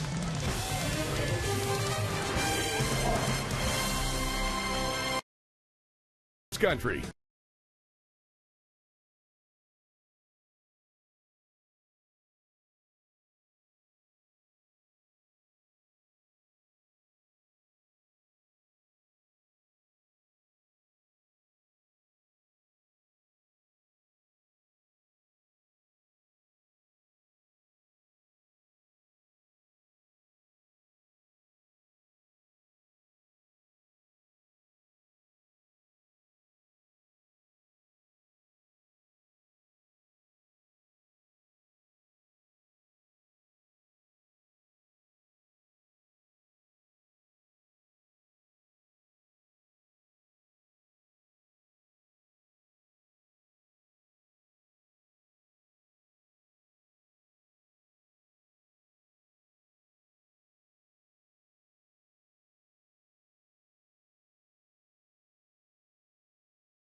It's not the summertime yet, but this is a lazy, hazy day. in Central Florida. And we can't wait to get started on opening day, April 5th. Braves will be in New York to take on the Mets. Our opening day Braves coverage won't want to miss a minute of it. 11 o'clock in the morning, in my own words, with Greg Maddox. 11:30, our Braves season preview. Braves Live starts at noon with our entire cast with Bob Jordan, Ron Gant, Jerome Juridovich, Tom Hart will be along as well. Joe and I will have the game call at 1. Then at 4 o'clock, it's Braves Live. We'll replay the game at 4:30 if you missed it live. Then at 5 o'clock, Brian McCann, his Spotlight Show. So a big day of Braves baseball, April 5th, when we open up on the road against the Mets. Stanza takes care of Rajai Davis. Christian Martinez starts his second inning of work. I've had a good time watching Betancourt throw because he hasn't been challenged by a base stealer yet. But between innings, he is throwing some lasers down to second base.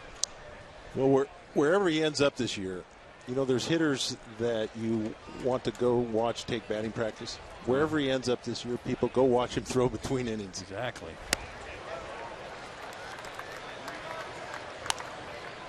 So watching Beachy do his running out in right field, too. It's a little different. It's not just a loping run around the warning track. He's running a sprint from the foul line right past the bullpen, stops, sprints back to the line, sprints back to the bullpen, and repeats. Ripped foul by Travis Snyder. He's behind 0-2. We said before the game that Brandon would like to cut down on his walks, and he did just that today. He walked a guy in the first inning. That's the only free pass he issued. Struck out 6 and looked sharp.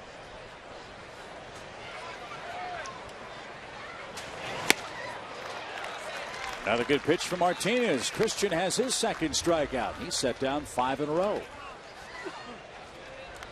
And I would say, Joe, Beachy had command with all of his pitches, threw them all for strikes.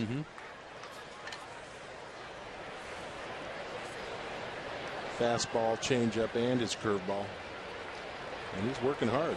Yes, he is. Do you guys think that Dan Uggla, Chipper, and Hinsky would join Beachy for his wing sprints? I don't think so. We were joking with Chipper about that the other night. It's a nice steady pace by that other trio. I think they're going to wait till he's done and they'll get out there. Be smart. Christian just missed. 1 ball, 1 strike. Something else about Betancourt when you're watching from our center field camera is what a good job he's doing of framing pitches, trying to steal a strike or two for the guys too. High pop, shallow left, Pasternicki out, Costanza in, wind swirling. Jose makes the play. 2 perfect innings for Christian Martinez.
Atlanta Braves on Sports South are brought to you in part by Honda Lawn and Garden.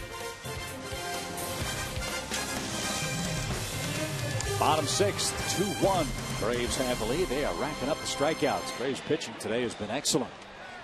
Both Brandon Beachy and Christian Martinez have done good work. Now we'll see if the offense can add another. Braves up a run with Brian McCann going to work first. I'm not sure, but I think Brian is using a new bat.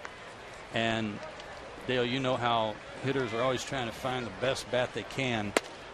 And this is a new line out of Canada. And it's birch, not ash, really? Not maple, but birch. And you see that little spot on there?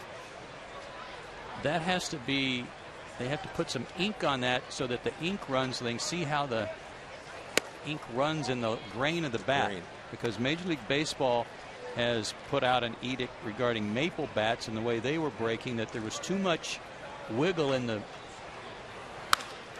if you will, in the grain of maple bats, which made them weaker. So they're trying to limit the space between the grain to make it straighter. You can see that little dot right above his hands. There's an ink spot on there too. That's like the test, the litmus test. But this company out of Canada, and it's called B45. The 45 stands for the 45th parallel, where these trees are grown that they harvest for bats. Brian's going to like that bat a lot more. That's his first hit today. And so what's the advantage of a birch bat as opposed to maple or ash? Well, as it was described to me, a maple log that the bat comes from is heavier than any of the other bat materials. And in order to get a maple bat to a weight where the hitters can actually swing it, they've really got to get all the moisture out of it, which in part causes more brittleness and why they were breaking so much, but also because the maple grain is kind of wiggly. Ash grain, as you know, is real straight. Birch is too. And one of the selling points on birch is that you don't have to hold the brand straight up. You can actually hit it into the bad part of the bat, which you would think in the old days, you know, into the brand side. You can hit it from either side. And Ugla pops one up into shallow right. And foul ground. Oh. And then a collision. Everybody all right? Yep, that's Michael Krause, big number 81. And Diaz collided.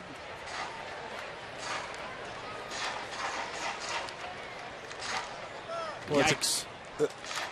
That's a good point, Joe, on types of wood. We never had a choice. Now they have a choice, and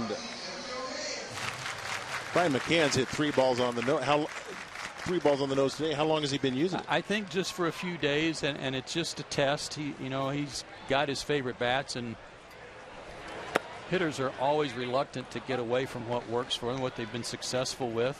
Some guys are under contracts to companies that they've got to use a certain brand, but everybody's always on the lookout for something new and better and see what works best. So I think it's just an experiment on his part, see how it feels.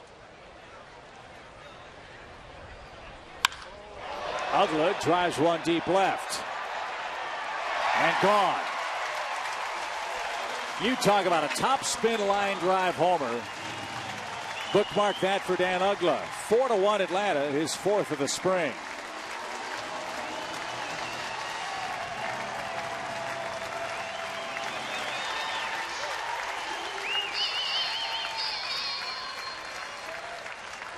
Well, we've talked about it a lot. Dan Ugla anxious to get started and have a complete year. Just putting a lot of good swings on the ball. Taking pitches that are out of the zone, and if it's in the zone, he's hammering it.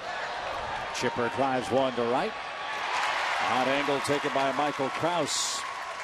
And Chipper's aboard. 3 straight hits in this 6th inning of play for Atlanta. We talked about Dan in the opening comments. You're right, fellas. He's locked in. Hanging curveball. Remember, he threw a couple of curveballs to Dan his first time up. Second time through the order for McGuire. A little better knowledge for these hitters who hadn't seen him before. third homer in 3 games for Dan. Well, he's not missing anything right now. You make a mistake and you're going to pay for it. Got that little windmill afterwards. Mm-hmm. It's a beautiful thing.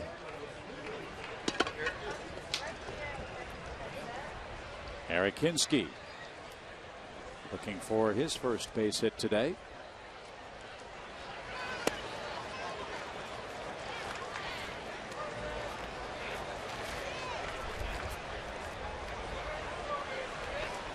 Chipper's day is over. Edward Salcedo's in the game. Eric Hinske drives one to left. Marcus Connect is the new Toronto left fielder, and he puts that away for the first out. Good to see Chipper heat up a little bit, as he would say. He barreled a couple balls today.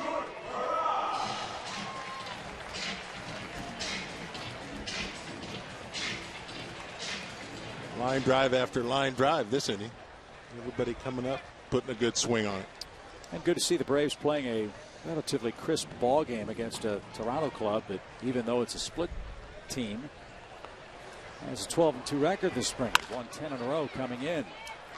Rounds a ground ball to short. Quick turn at second. Nicely done by Diaz.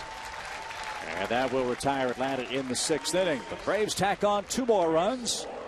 Brian McCann with a single, and Dan Uggla with a long homer to left. Makes it a 4-1 score.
Sprint time for some of the veterans. Don't hurt him, Dan.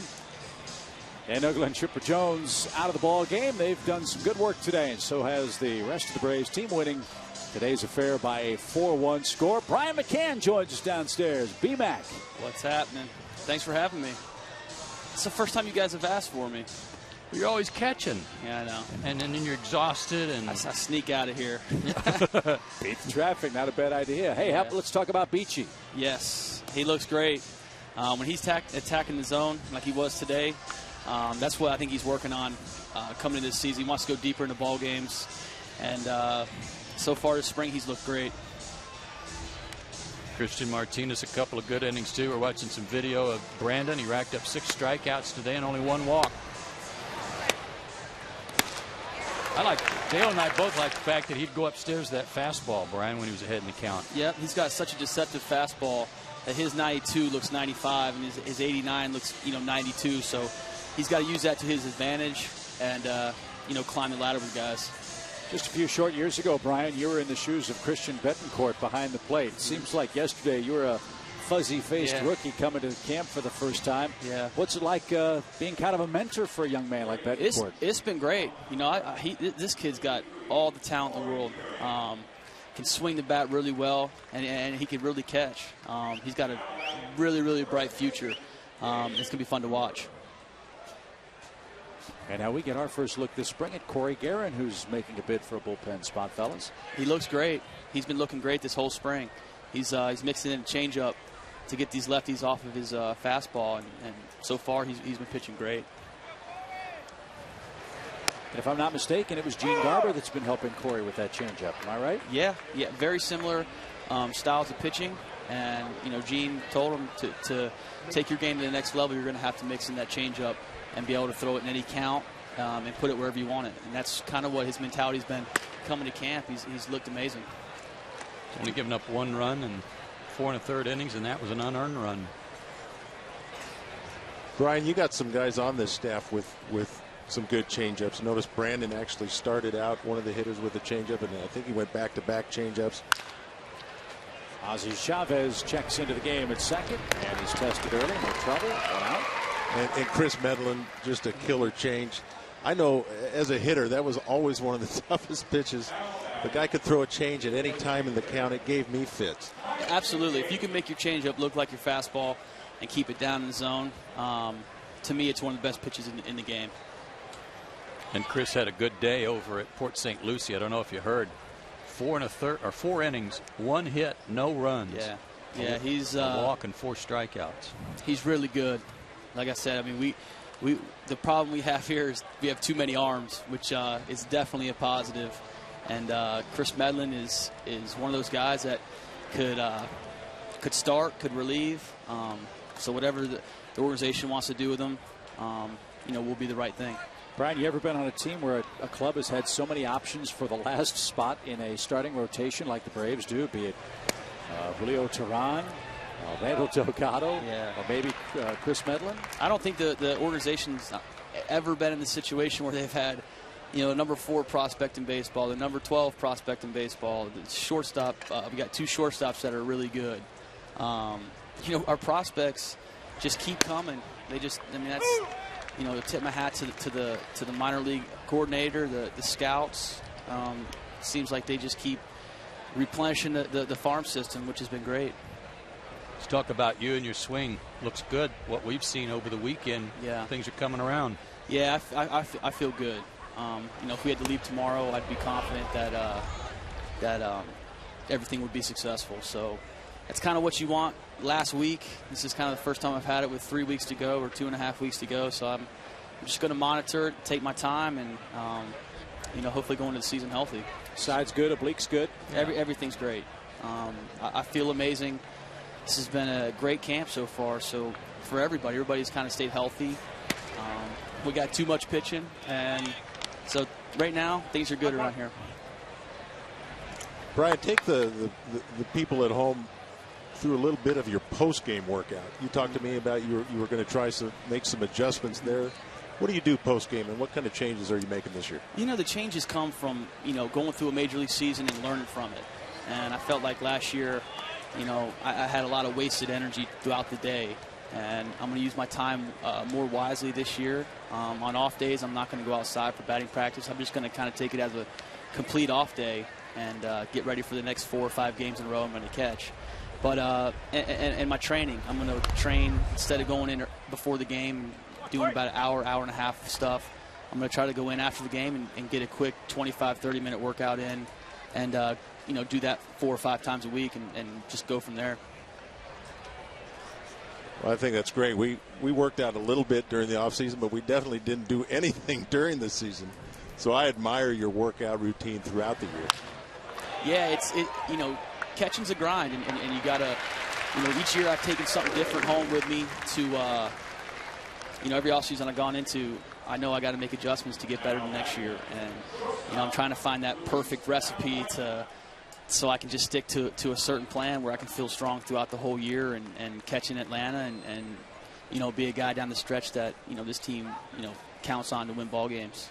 And you really took a lot of September on your shoulders last year. Yeah, I feel like, when you hit in the middle of the order, you hit 4 or 5 in your order, and you get no production out of my spot for, basically 6 weeks down the stretch. That's a problem.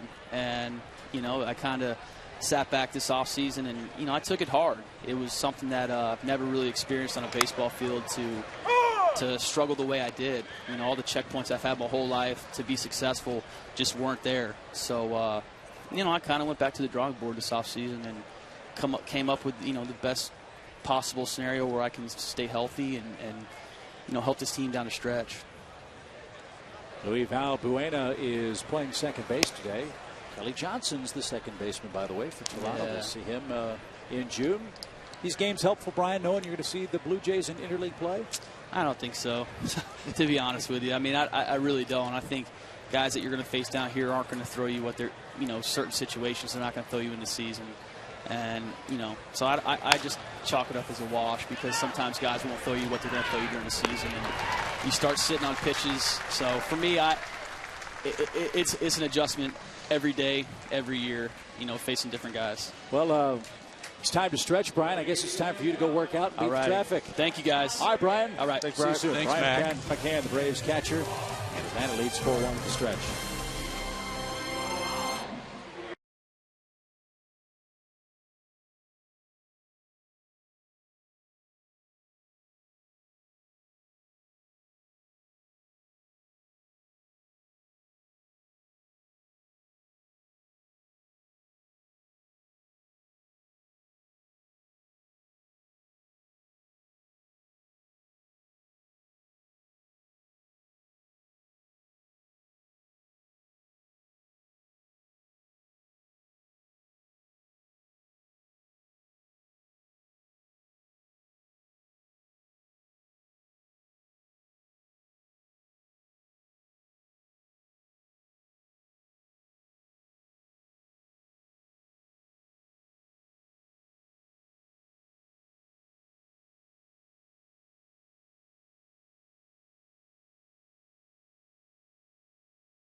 Score 7th inning. Braves playing good ball again this afternoon. Hope you'll join us tomorrow when NASCAR heads to Thunder Valley, where defending champ Kyle Busch and Daytona 500 champ Matt Kenseth lead the world's best drivers onto the first short track race of the year as they chase the checkered flag. Fox Sports is proud to bring you exclusive coverage of Sprint Cup Series racing live from Bristol. It starts tomorrow at 12:30 Eastern, 9:30 Pacific.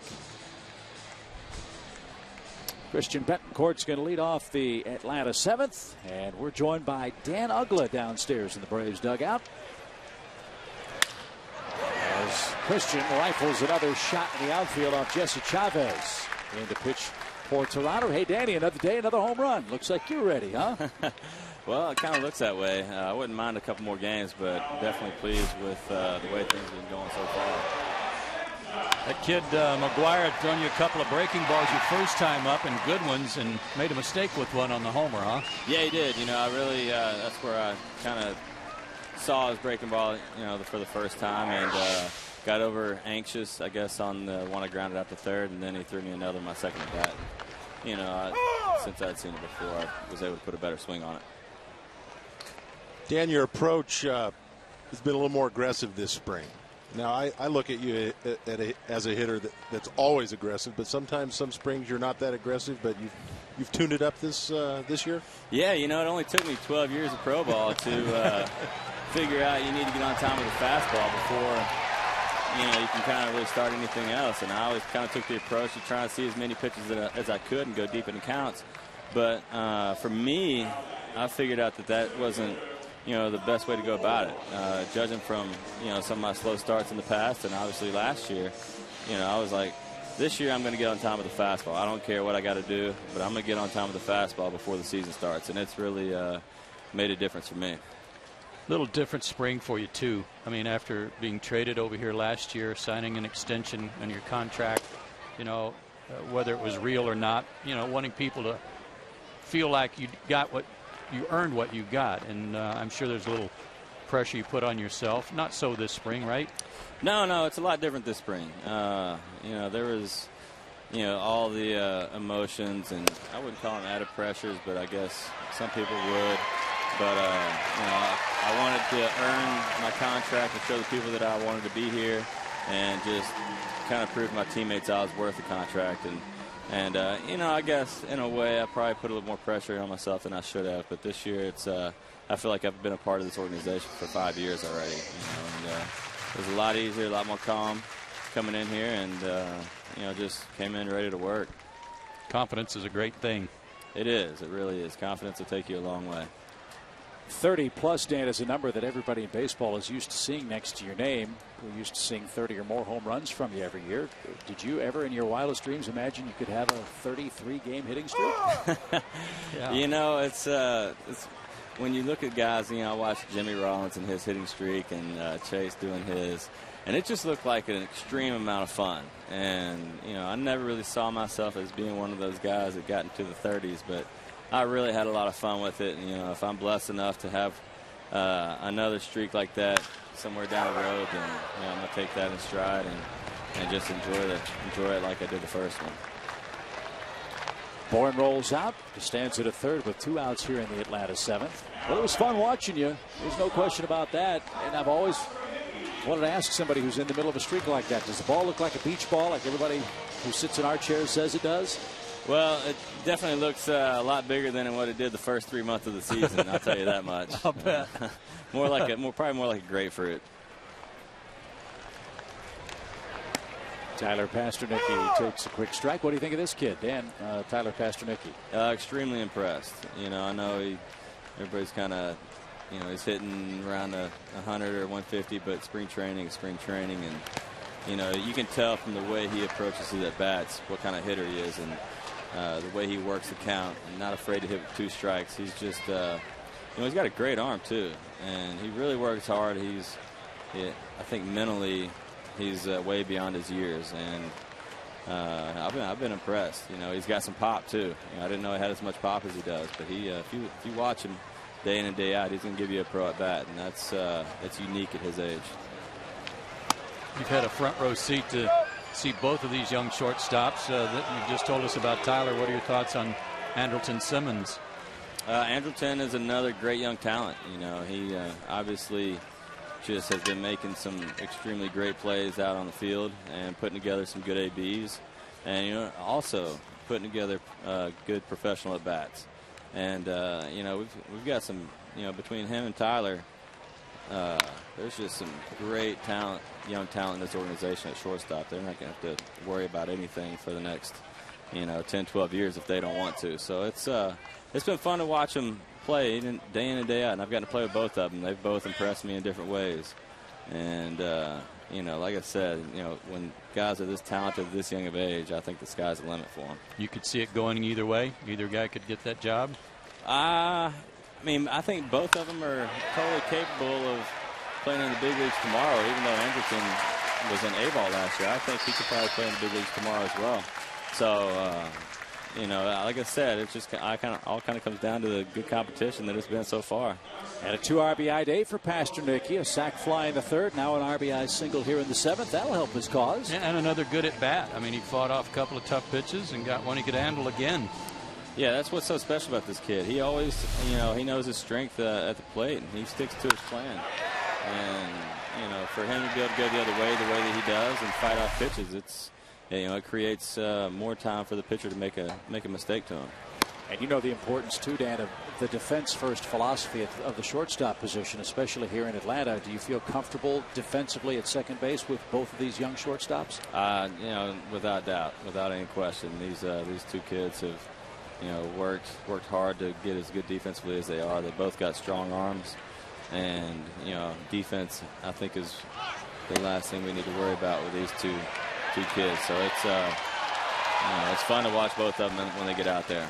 Well, Danny, we appreciate it, man. Great start to spring training 2012. Can't wait to get started on April 5th against the Mets. Swinging great, man. Keep it up. Thanks, guys. I appreciate it. Good to see you. Good to talk to you. You too. That's Dan Uggla. And that's the end of the Atlanta 7th. Braves add another. It's 5-1.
Joe Chippendale back with you here in Orlando, and the Braves world was rocked by a tragedy, a very sad event on New Year's Eve this year when Braves head athletic trainer Jeff Porter and his family were involved in a traffic accident in Atlanta, and sadly Jeff lost his wife Kathy in that accident. And today I spoke to him in the dugout because Jeff wanted to send along his thanks to all the people who reached out to his family and were so gracious to them. Yeah, I'm just here to say thank you.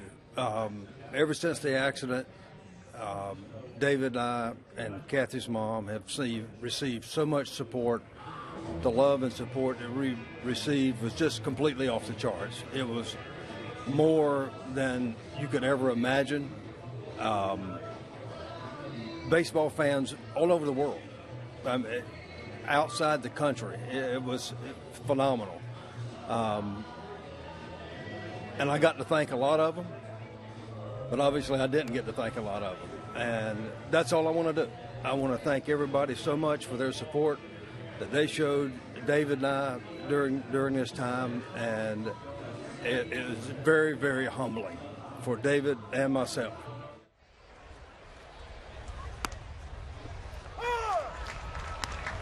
Tough time, certainly for the Porter family, but a genuine appreciation from Jeff and from he and David for all the love and support from everybody. Jonathan Diaz with a single to start the Toronto eighth. Adam Russell is on to pitch for the Braves. That snaps the streak, fellas, of 14 straight Toronto hitters retired by the Atlanta staff. Well, it is a great family, not only to be a part of the Atlanta Braves organization as a family, but there is a baseball family.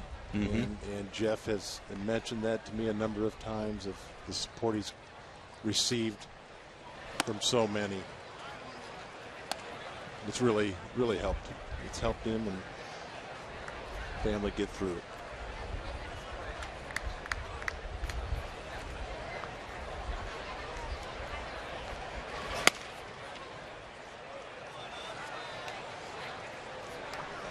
Here's another big dude on the mound, Adam Russell. Get some shoulder pads. This is a big horse.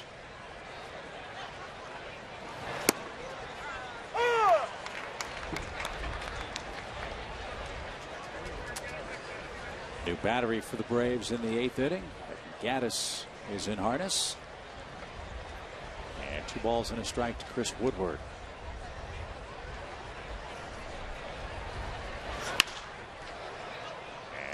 Foul to even the count, 2-2. Well, great impressions today from Tyler Pasternicki with a couple of excellent at bats, drive-in runs, and from Christian Betancourt with a couple of really good swings. You can understand why the Braves are so high on those two guys, especially, and there's a bunch of others too, position players that they like.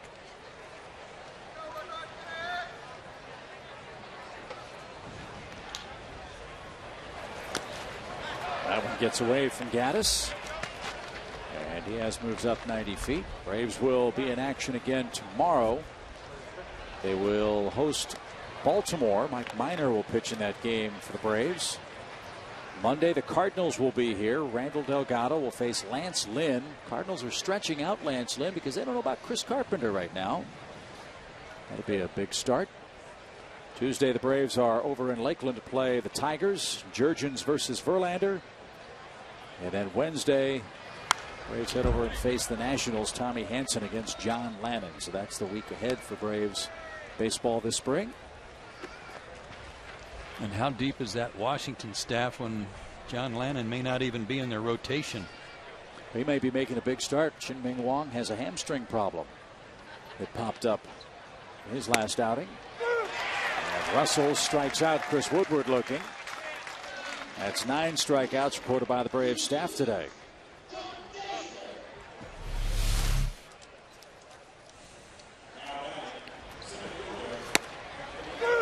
Perfect pitch.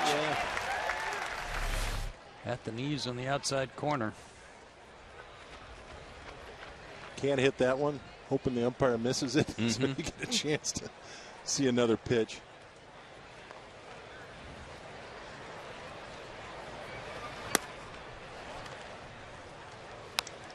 Here's Anthony Goes.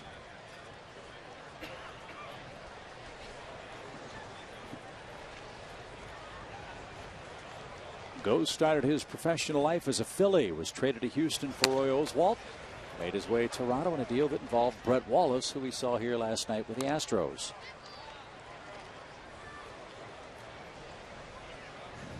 Toronto last year, 81-81 in the American League East. That's tough duty. You got to beat the Yankees, the Red Sox, and the Rays year after year to qualify for the playoffs.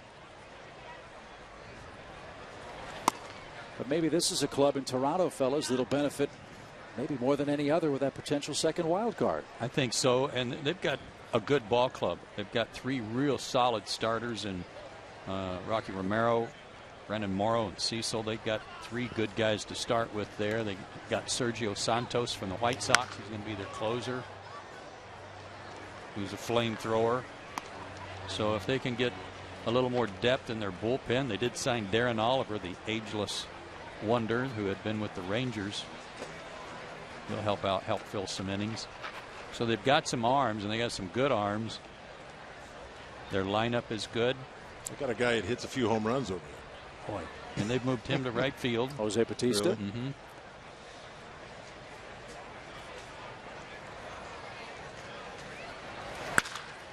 To third, Salcido, a nice pickup. 2 out. Kid Lowry, that such a good-looking player, it's going to play third base for them. Had to come out of a game yesterday with a groin strain. They're hoping that's not serious and doesn't slow him down.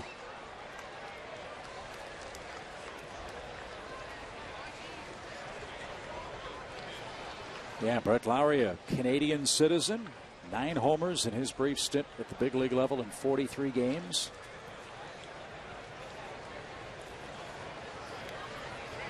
So like the National League East, the American League East figures to be a real shootout.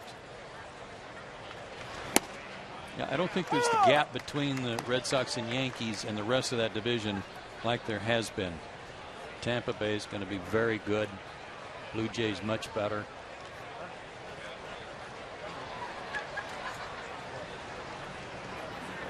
Michael Krause, the batter, with 2 outs.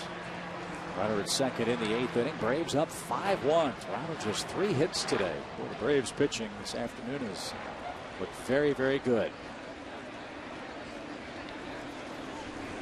Russell will try to keep that going.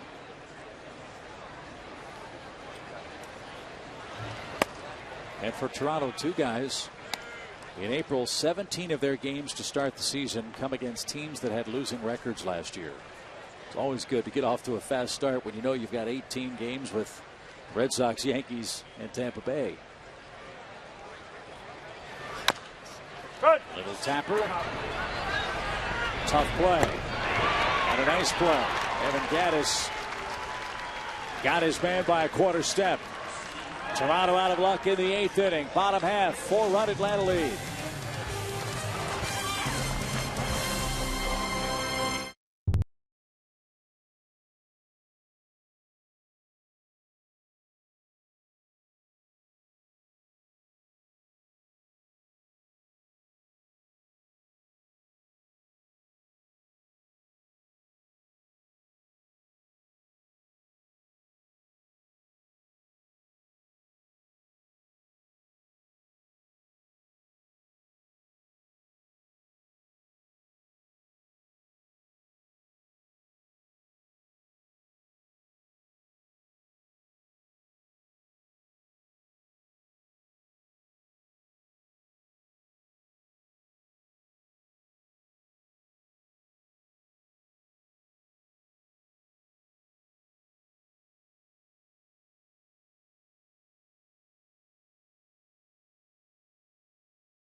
5-1 Atlanta. Braves fans, we hope you'll enjoy the free Braves Open House March 31st. Fans will be able to enjoy free Scouts Alley games, clubhouse tours, and kids run the bases. The Braves will also host a Waffle House charity breakfast served by Braves alumni. Visit braves.com/open house for more details. Before we head to the bottom of the 8th inning, let's check in again with Jordan Whitley.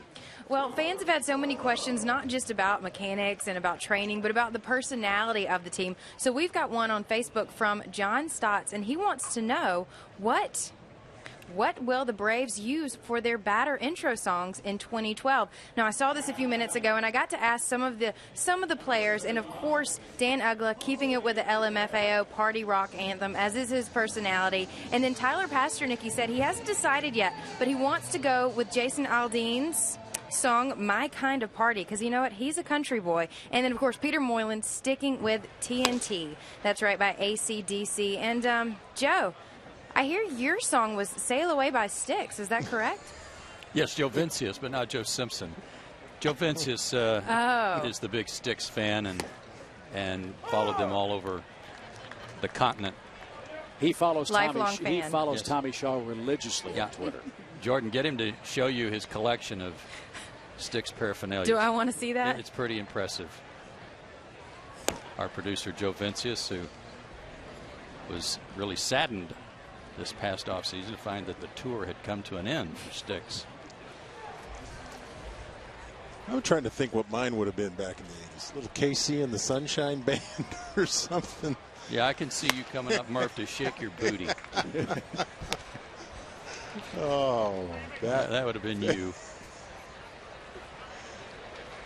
Maybe John Denver, would that have fit? That would work, sure. But how about closers have music now, you know? As Jose Yepez smacks one to left center field. And that'll be a double. Braves catching corps having a good time of it today. Betancourt, Yepez, and Brian McCann is a DH. He had a couple hits last night. Yep. Did a good job. Counting his last 2 at-bats last night, 2 line drives. 3rd at-bat in a row where he's hit something hard somewhere. That one in the gap. The 2 last night were to right field, to left center. Ozzie Good Chavez. swing. Sorry, Dale. Ozzie Chavez is the batter. Now, was it true, Joe, you were with the Braves at the time when this happened, when John Smoltz was making the conversion from a starting pitcher to a relief pitcher, as Chavez to short for the first out. Good job there. Did John have some unique entrance music the first time he came out of the Braves bullpen? Yeah, I'm not sure that it was by design, but it just so happened that the first appearance at Turner Field for John out of the bullpen, they were playing Dancing Queen by ABBA. Kind of took John aback. But they got that straightened out. Yes.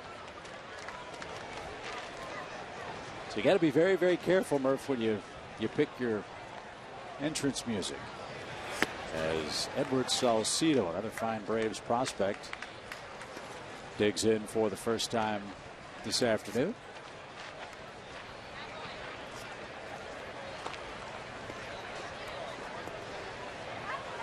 This kid might be the Braves' third baseman down the road a bit.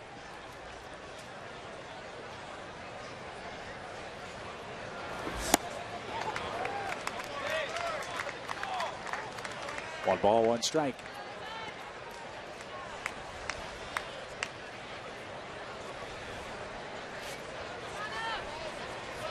We talked a little bit about it yesterday. The Braves organization maybe stocking up a little bit more than the past on third baseman, knowing that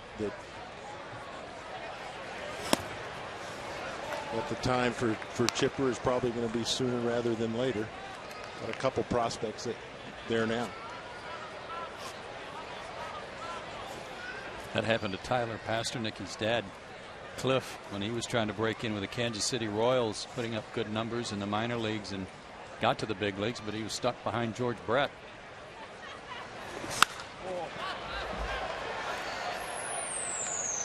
Yeah, that's one of those scenarios where doesn't really matter how you play. It might be where you play and who you play behind that determines your professional fate.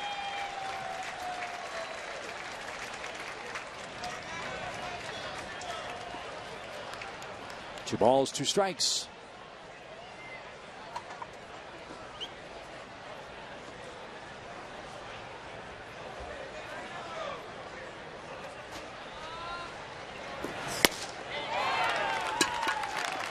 Two out.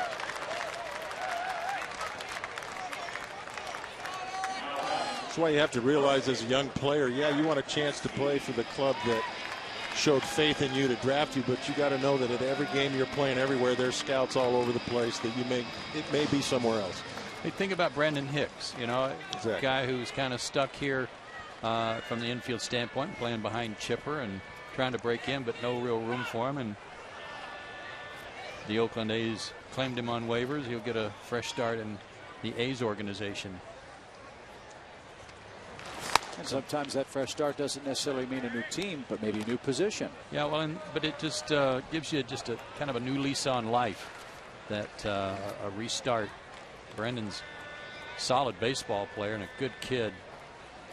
We wish him well. But somebody in the Oakland organization liked him. They liked what they saw. Hinsky up the middle. Nice play at short. Valbuena takes care of Hinsky. And that takes care of the Braves in the 8th. 3 more outs to get. Braves up 4 runs, 5-1 your score.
We go to the 9th. And Braves fans, new this year, buy a ticket plan and get 33% off food and beverages at Turner Field. Visit Braves.com/tickets or call 404-577-9100 to buy your season ticket package today.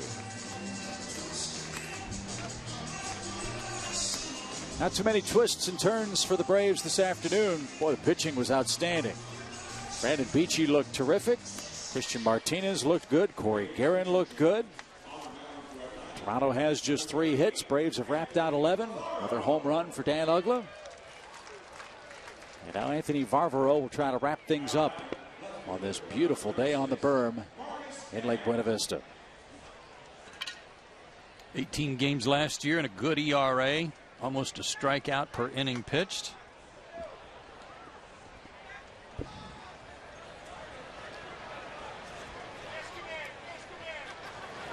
He's got a shot of staying with the club, making it out of camp.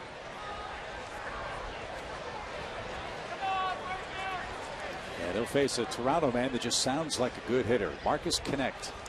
Yeah. And this guy's one to straightaway center. 1 out. Anthony could use a good outing, though.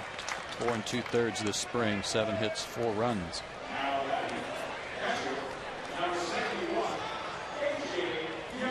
Here's A.J. Jimenez.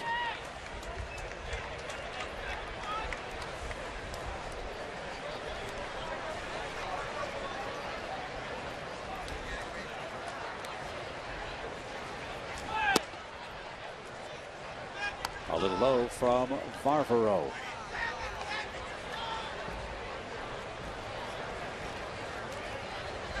This will be our last spring training telecast for a couple weeks. As a drive down the left field line is off the glove of Costanza. And Jimenez into second with a 2-base hit. Our final spring training telecast will be the 31st. I believe we'll play the Phillies that day. We'll have that for you here from Orlando. Good try by George. Almost came up with it. Now, we understand we were talking about Roger McDowell and how he has bounced back from his knee replacement. You've had one. My wife Kathy's had two. I understand that our pal Ed Mangan about to have that procedure done in Atlanta early this coming week, so we wish him well.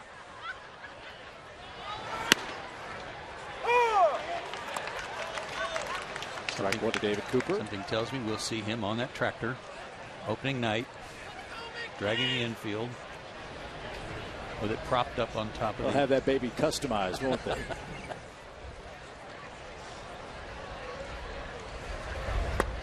Yeah, the other day you mentioned Kathy and her 40-yard dash times. You want to correct that? I think you said. Yeah, 6.560, 6.540s rather. She's got it down to about a 4.540 is what I meant to say. Yeah. Chipper and Ugla don't want any part of her sprints. Ball popped away behind the plate. And Gaddis is thrown out in time. Runner at third with one out.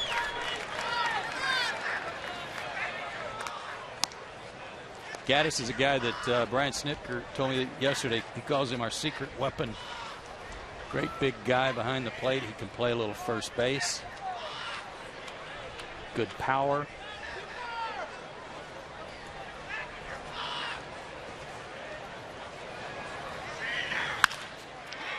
And a base hit for Cooper will bring home the second Toronto run.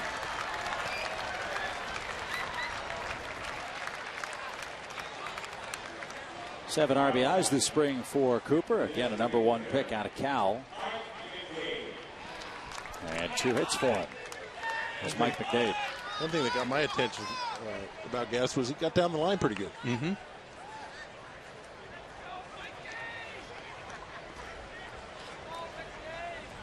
Yeah, good looking athlete. Great big horse.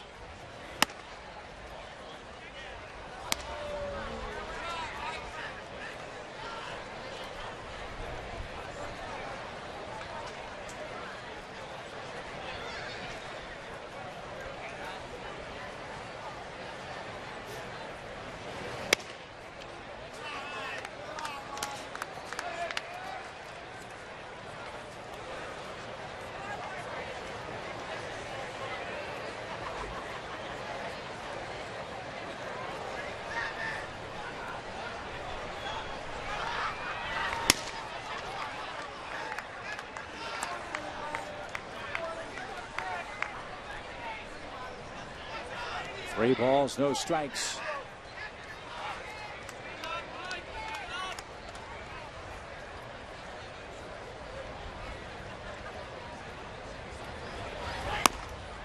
That one fell high. Here's an inning where, for a guy like Varvaro, who's trying to make the club, he had some bad luck. A little flare to left that George couldn't quite track down, got off the glove for a double. Ball in the dirt, moves him to third, and he scores on the single. Okay, so he's given up a run. But a lot of what the staff, and I'm talking about the front office staff, the coaching staff, look at is how does he respond to that? Does he come back and have a solid inning? How's he throwing otherwise after the bad luck of that leadoff double, that one-out double? So don't complicate things. Stay aggressive. Yeah, and there's a shot of Roger McDowell. Check him out. I thought when we interviewed Roger the other night, he used a good term, damage control. You want to see, pitching with nobody on is relatively easy.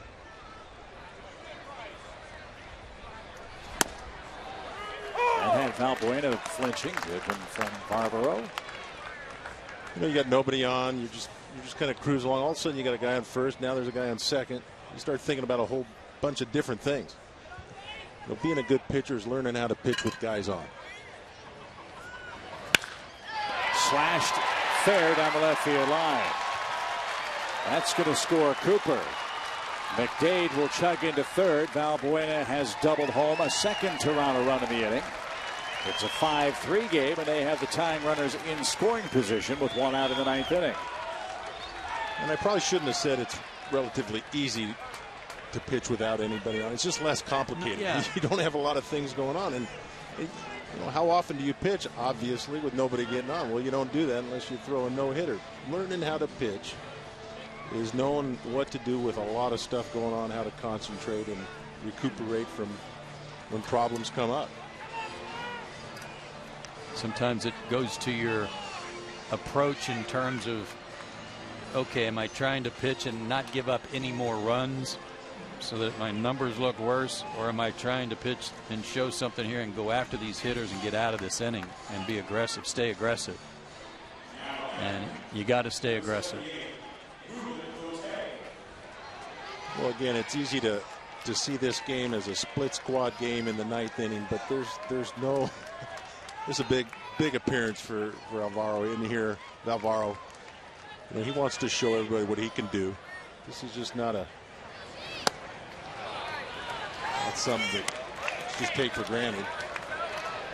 And here's a familiar face. Ruben Gotay bats for Toronto. 2 in the ninth. 5-3 now the Atlanta lead, with only one out. Nice stop. That saved a run. That looked like that one skipped off the plate. That's a tough one. I would say for a catcher, when you're used to ready for a curveball, I don't think this was a breaking ball, was it, Joe? Yeah. No. That's got to be the hardest one to stop. You're ready. You're kind of anticipate a breaking ball being in the dirt. You don't always anticipate the fastball being a short hop.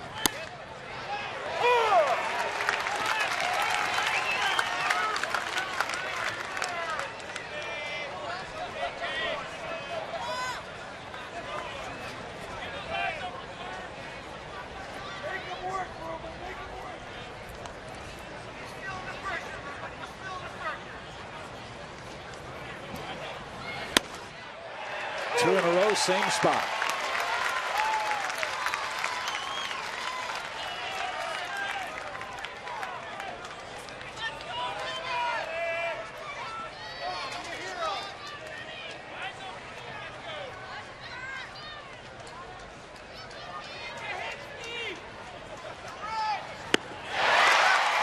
Pitched a little angry there, didn't he, fellas?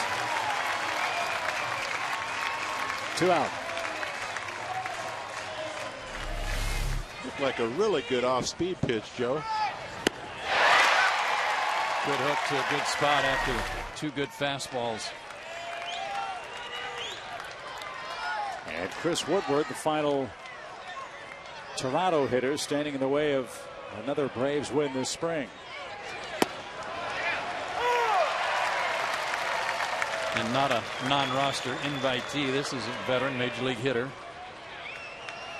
Give him a good at bat, even though he's had a rough day. Chris struck out 3 times.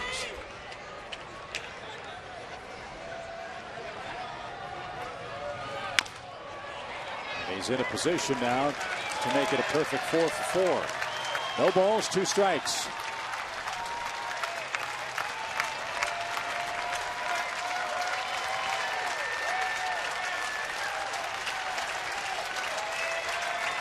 $6,382 the crowd today at Disney.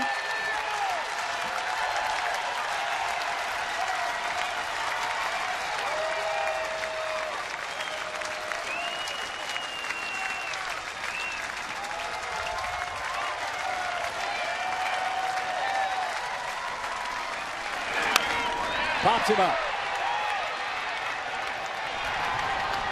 Little confusion, but the Braves put it away at first base. Eric Hinske in foul ground comes up with it, and the Braves hold on and beat Toronto by a final of 5-3. Joe and Dale are indeed a perfect 3 for 3 so far this spring. Back with more in a minute.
Braves country always likes to see. Some high fives after another Atlanta victory. Today it was 5-3 over the Blue Jays. And we'll come back and tell you how it happened right after this.